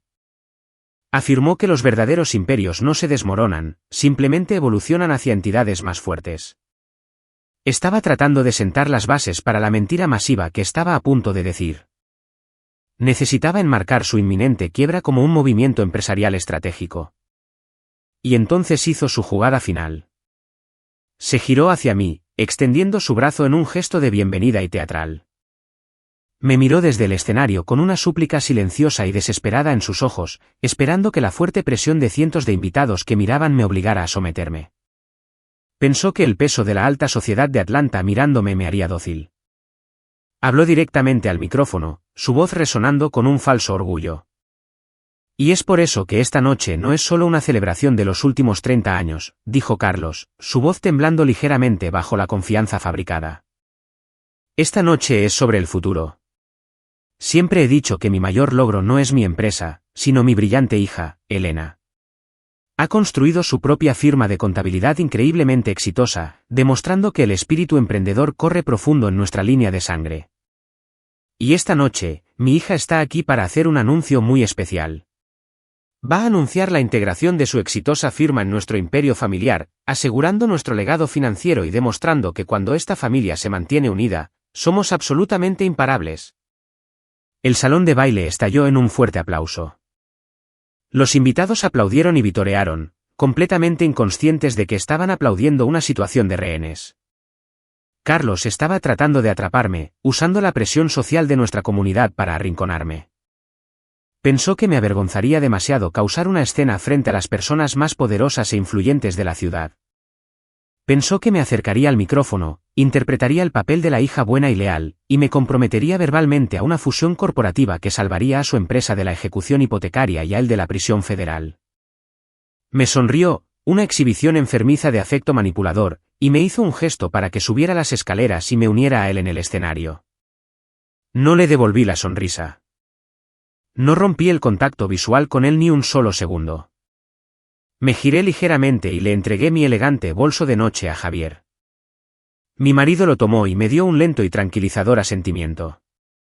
Sus ojos oscuros prometían una protección absoluta, sin importar lo que sucediera a continuación. Roxana estaba de pie alta a su lado, su rostro una máscara de orgullosa y feroz anticipación.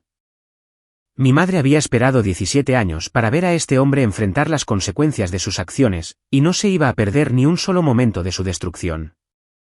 Respiré hondo, dejando que el aire fresco llenara mis pulmones, y comencé a subir los escalones alfombrados hacia el escenario principal. Mi vestido carmesí se deslizó sobre las escaleras, arrastrándose detrás de mí como fuego líquido.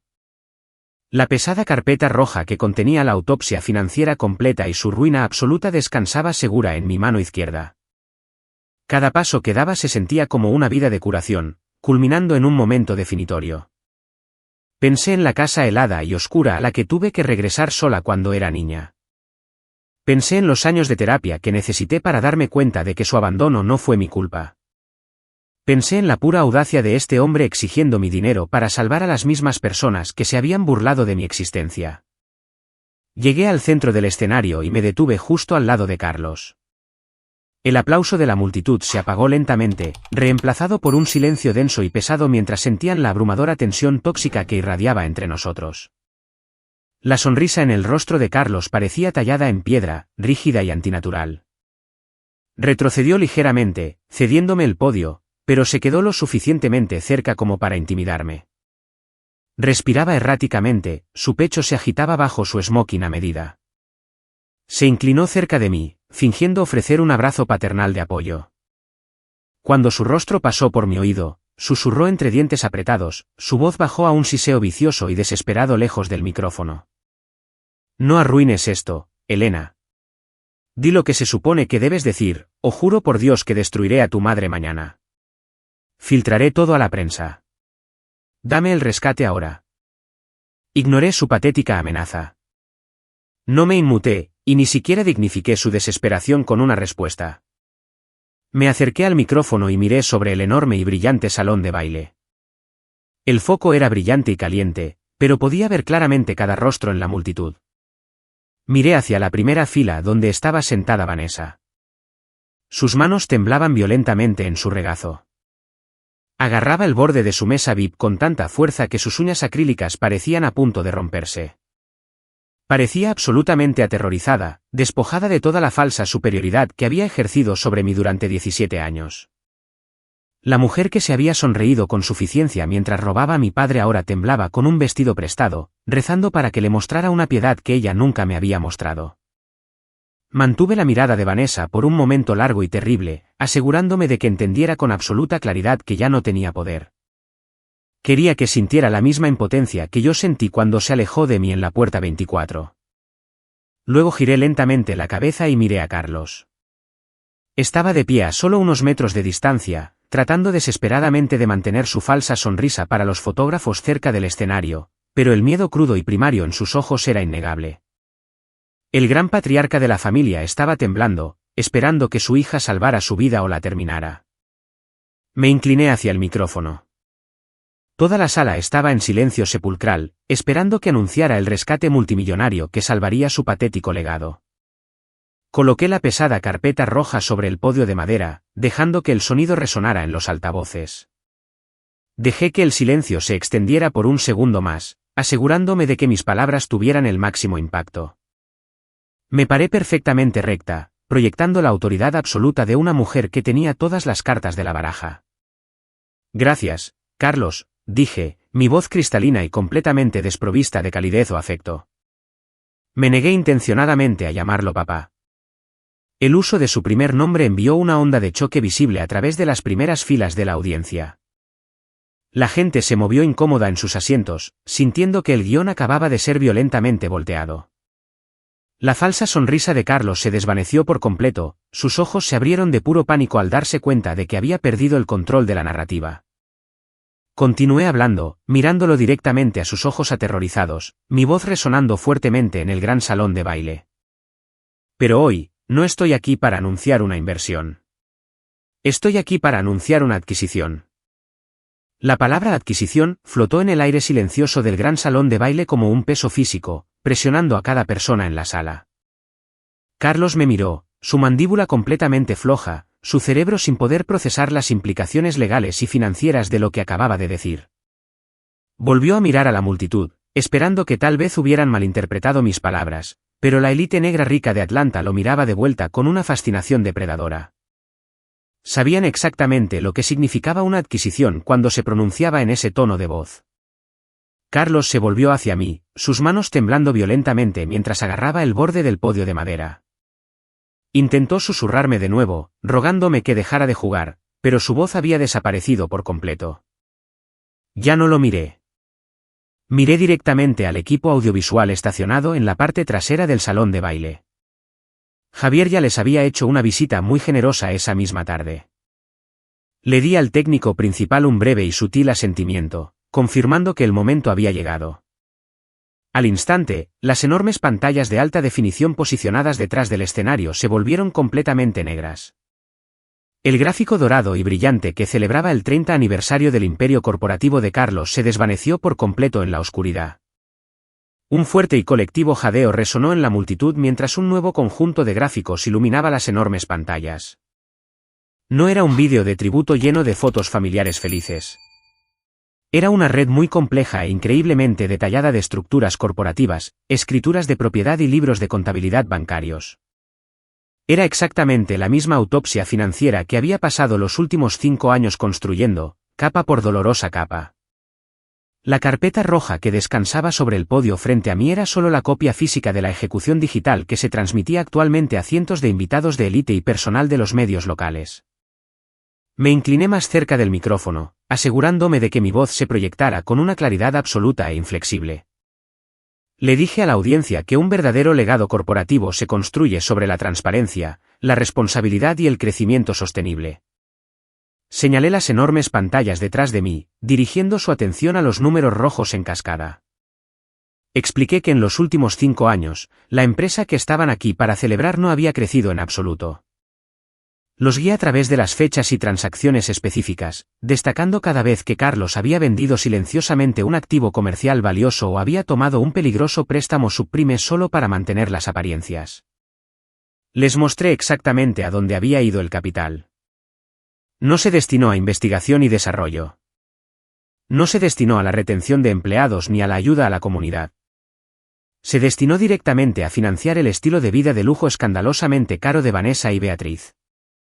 Mostré los recibos reales en la pantalla para que todo el salón de baile los viera.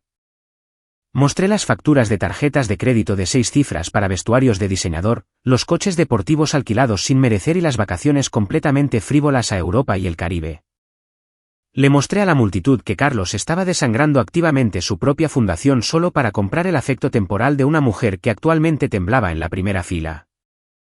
Los murmullos en la multitud se hicieron más fuertes a medida que los prestigiosos dueños de negocios se daban cuenta de que se les había vendido una fabricación completa. Carlos intentó alcanzar el micrófono para interrumpirme, su pánico finalmente superando su conmoción, pero Javier dio un solo paso pesado hacia adelante desde el lado del escenario. Eso fue todo lo que se necesitó. Carlos se congeló, completamente aterrorizado de que mi marido entrara en su espacio personal. La audiencia estaba cautivada, completamente incapaz de apartar la vista del accidente automovilístico financiero que sucedía justo frente a sus ojos. Continué mi presentación, mi voz firme e implacable. Expliqué los principios básicos de la contabilidad forense a la sala. Les dije que cada vez que un hombre desesperado vende sus activos a precios de ganga para ocultar su flujo de caja decreciente, siempre hay alguien esperando en las sombras para comprarlos. Señalé las pantallas, mostrando docenas de empresas fantasma anónimas que habían comprado cada pieza de la deuda de Carlos y cada fracción de su capital en los últimos 60 meses. Carlos había pensado que era muy listo, ocultando su sangrado financiero vendiendo a entidades en el extranjero y a firmas de tenencia anónimas. Pensó que estaba superando al mercado y manteniendo sus fracasos en secreto para sus pares. No tenía idea de que estaba caminando ciegamente hacia una trampa meticulosamente elaborada. Miré a Vanessa, que sollozaba en silencio entre sus manos, tratando de ocultar su rostro de las luces deslumbrantes. Luego miré a Carlos, que se agarraba el pecho como si estuviera teniendo un ataque al corazón. Le dije a todo el salón de baile que esas empresas fantasma anónimas no pertenecían a inversores aleatorios o a bancos extranjeros. Declaré clara y fuertemente que cada una de esas empresas fantasma me pertenecía a mí y a mi madre, Roxana. Una ola de jadeos de sorpresa recorrió la brillante multitud. La gente se giró para mirar a Roxana, que estaba de pie cerca del frente del escenario, pareciendo una diosa absoluta de la venganza. Ofreció una sonrisa lenta y elegante a la multitud, reconociendo su papel en la magistral trampa financiera. Expliqué que mientras su falso yerno Salvador Blanco, Marco, estaba ocupado desangrando el fondo de pensiones de sus empleados para pagar a los sindicatos de juego en el extranjero, yo operaba completamente dentro de los límites de la ley corporativa. Estaba comprando legalmente su deuda por centavos de dólar mientras él estaba distraído por su propia arrogancia. Poseía las hipotecas de sus propiedades restantes. Poseía los embargos sobre el equipo de su oficina. Poseía cada pagaré que había firmado en su intento desesperado por parecer rico y poderoso. Carlos cayó de rodillas allí mismo en el escenario, incapaz de soportar su propio peso. El gran y poderoso patriarca se derrumbó en un patético montón de tela cara e ilusiones rotas. Me miró, con lágrimas corriendo por su rostro, rogándome que dejara de hablar. Me suplicó, usando la palabra familia una y otra vez, tratando de invocar un vínculo que él había destruido personalmente hacía 17 años. Sollozó que no podía hacerme esto frente a sus pares y colegas. Lloró que le estaba quitando todo lo que había construido con sus propias manos. Miré al hombre arrodillado a mis pies. No quedaba empatía en mi alma por él. El pozo del perdón se había secado por completo hace mucho tiempo. Metí la mano en mi elegante bolso de noche. Mis dedos rozaron mi lápiz labial y mi teléfono hasta que encontraron un marco pequeño y elegante. Lo saqué y lo sostuve para que todo el salón de baile lo viera. Los equipos de cámara en la parte trasera de la sala inmediatamente hicieron zoom sobre el objeto en mis manos, proyectándolo en las enormes pantallas detrás de mí para que nadie pudiera perderse un solo detalle. Era un simple marco negro que encerraba un billete de $100 muy viejo y muy arrugado. Las esquinas del billete estaban gastadas y el papel estaba profundamente arrugado por haber sido agarrado por un niño aterrorizado. Era exactamente el mismo billete que me habían metido en mis pequeñas manos en el aeropuerto. Un silencio pesado y sofocante cayó sobre la sala mientras sostenía el marco a la luz. El único sonido era la respiración agitada y pesada de Carlos resonando a través del micrófono. Me alejé del podio, sosteniendo el billete enmarcado hacia abajo para que Carlos tuviera que mirarlo directamente. Me aseguré de que mi voz transmitiera una convicción absoluta y fría mientras le daba el golpe final a su ego. Cuando tenía 11 años, me dejaste en la puerta 24 del aeropuerto para ir a unas vacaciones de lujo con una mujer que me odiaba activamente, le dije, mis palabras cortando el silencio como un bisturí. Me arrojaste este billete de $100 y me dijiste que me las arreglara sola. Le dijiste a una niña congelada y aterrorizada que cogiera un transporte de vuelta a una casa vacía y oscura solo para que pudieras volar en primera clase a París y fingir que eras un hombre poderoso. Pensaste que ese dinero era suficiente para comprar tu libertad de ser padre. Pensaste que podías simplemente descartarme, y yo desaparecería silenciosamente en el fondo de tu perfecta vida falsa para que pudieras jugar a las casitas con Vanessa y Beatriz. Pero no desaparecí, Carlos. Lo guardé. Enmarqué este billete de $100 y lo puse en la pared de mi oficina. Lo miraba todos los días mientras estudiaba hasta tarde en la noche. Lo miraba mientras construía mi negocio desde cero. Y lo miraba mientras rastreaba cada error financiero que cometiste. Este billete era mi recordatorio diario de exactamente qué tipo de hombre eres y exactamente lo que necesitaba hacer para protegerme de que me volvieras a hacer daño. Vanessa dejó escapar un fuerte y lastimero llanto desde la primera fila, ocultando su rostro avergonzada mientras los invitados de élite la miraban con un disgusto puro y sin adulterar. Las socialites que la habían elogiado hacía solo unas horas ahora la miraban como si fuera un monstruo. La verdad de su crueldad hacia una niña finalmente fue expuesta a las personas exactas que había pasado toda su vida tratando de impresionar. Su posición social en Atlanta fue erradicada permanentemente. Carlos extendió una mano temblorosa hacia mí como si quisiera quitarme el billete enmarcado, con la esperanza de borrar la evidencia física de su mayor pecado. Retrocedí fácilmente, manteniéndolo completamente fuera de su alcance desesperado. Volví al podio y puse mi mano firmemente sobre la carpeta roja que contenía su completa destrucción financiera. Miré a la audiencia, observando el mar de rostros sorprendidos y fascinados. Este era mi momento de justicia absoluta y suprema, y iba a saborear cada segundo antes de finalmente cerrar el telón de su vida. Me incliné hacia el micrófono por última vez. Le dije a Carlos que, como su empresa se estaba ahogando actualmente en una deuda masiva y tóxica y enfrentaba responsabilidades de fraude federal sin precedentes gracias al yerno en el que había confiado ciegamente, su valoración real de mercado era completamente negativa. Su imperio de 30 años era matemáticamente inútil. Era un barco que se hundía hecho de oro falso y promesas rotas. Pero le dije que, como su acreedora principal, con el 90% de su deuda pendiente, estaba ejecutando oficialmente una adquisición hostil de toda su operación. Dejé caer la carpeta roja sobre el podio de madera, dejando que el pesado sonido resonara en el silencioso salón de baile y en sus oídos. Miré al hombre patético que lloraba de rodillas. «Estoy comprando todo tu imperio de 30 años, Carlos», le dije, mi voz bajando a un susurro letal que aún se transmitía perfectamente a través de los altavoces a cada rincón de la sala. «Estoy adquiriendo cada activo, cada contrato restante y cada propiedad adjunta a tu nombre. Y como tu valoración neta es profundamente negativa, puedo fijar el precio de compra final». Sostuve el billete enmarcado por última vez. «Estoy comprando toda tu vida por exactamente $100. Vanessa no podía comprender la totalidad absoluta de su destrucción.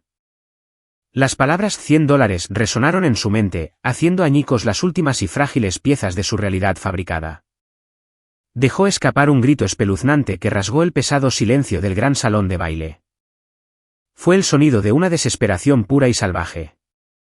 Se abalanzó desde su asiento de primera fila, sus caros tacones resbalando ligeramente en el suelo pulido mientras lanzaba su cuerpo hacia el escenario. Sus manos estaban curvadas en garras, apuntando directamente a mi cara. Quería destrozarme por desmantelar el falso reino que le había robado a mi madre, pero ni siquiera pasó del primer escalón. El equipo de seguridad privado de Roxana se movió con una velocidad y precisión aterradoras. 2 guardias enormes interceptaron a Vanessa en el aire, agarrándola por los brazos y arrojándola sin ceremonias de vuelta al duro suelo.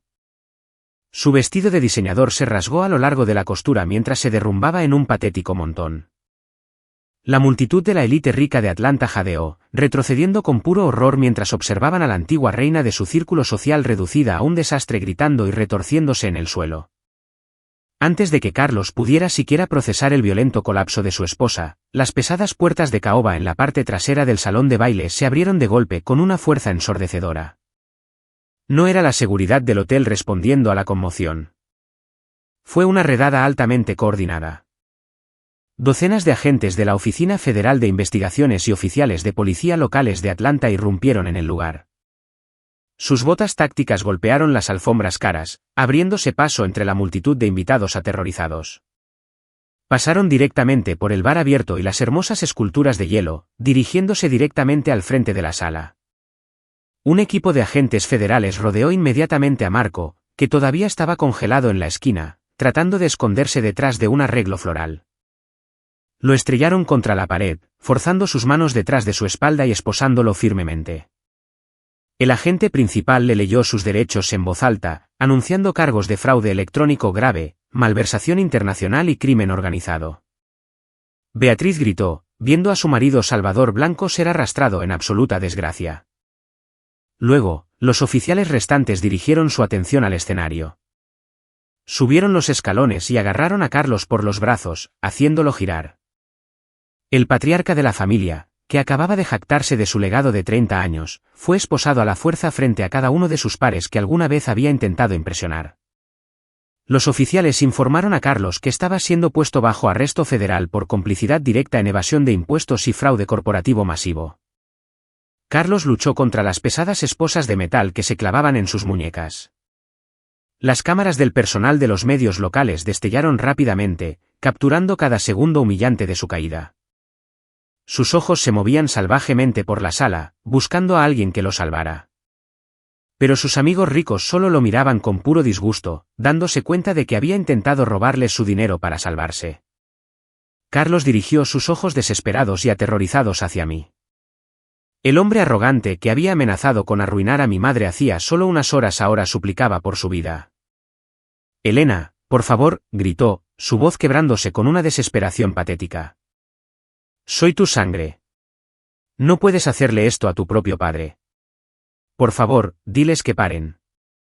Lo miré fijamente, mi rostro completamente desprovisto de piedad o compasión. Miré al hombre que había cambiado a su propia hija por una ilusión temporal de riqueza, y le di la misma misericordia que él me había mostrado hacía 17 años. «No tengo un billete para ti, Carlos», dije, mi voz fría y firme. «Prueba con Uber». Los oficiales arrastraron a Carlos fuera del escenario, sus protestas resonando inútilmente en el gran salón de baile. Fue sacado por las puertas principales, siguiendo de cerca a su fraudulento yerno. La gran gala de aniversario se había transformado oficialmente en una escena del crimen masiva. La sala bullía de susurros de asombro y llamadas telefónicas frenéticas mientras los invitados de élite observaban la erradicación completa del imperio de Carlos. Vanessa y Beatriz se quedaron atrás, sentadas en el suelo, rodeadas de vidrios rotos y sueños destrozados. Sollozaban incontrolablemente, completamente despojadas de su riqueza, su estatus y su falso orgullo. No les quedaba absolutamente nada en este mundo. Sus coches de lujo se habían ido para siempre. Sus mansiones fueron completamente embargadas por los bancos. Sus cuentas bancarias fueron congeladas permanentemente por las autoridades federales. Iban a tener que salir de este hotel de lujo esa noche y averiguar cómo sobrevivir en el mundo real sin un solo céntimo a su nombre. No las miré. Ya no eran mi preocupación. Recogí mi elegante bolso y el billete de $100 enmarcado. Javier se acercó a mi lado, su fuerte brazo envolviendo protectoramente mi cintura. Roxana nos esperaba orgullosa al borde del escenario. Juntos, finalmente salimos del enorme salón de baile, dejando atrás por completo los restos de la patética vida de Carlos para siempre. Salimos del hotel y entramos en el aire fresco y frío de Atlanta. La noche se sentía increíblemente fresca y completamente llena de libertad absoluta. Javier se quitó la chaqueta de su traje a medida y la envolvió suavemente alrededor de mis hombros, manteniéndome abrigada contra la brisa de la tarde.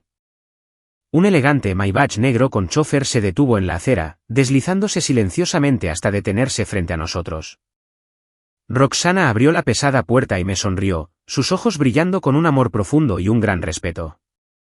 Mientras me deslizaba en el lujoso asiento de cuero y apoyaba la cabeza en el hombro de mi marido, finalmente entendí la verdad absoluta sobre lo que significa pertenecer a alguien. La familia no se define por la sangre. La sangre es solo biología. La familia no te abandona en la puerta 24 con un billete arrugado y un encogimiento de hombros casual. La verdadera familia son las personas que lo dejan todo, vuelan en un jet privado a través de una tormenta masiva y te ayudan a construir un imperio brillante de las cenizas. La mayor lección de esta historia es que la sangre no define a la familia, y los lazos biológicos nunca deben usarse como armas para la extorsión. Los parientes tóxicos manipularán constantemente el concepto de deber para explotar tu éxito, especialmente después de abandonarte durante tus momentos más vulnerables. El verdadero poder proviene de negarse a ser una víctima, construir tu independencia y establecer límites firmes.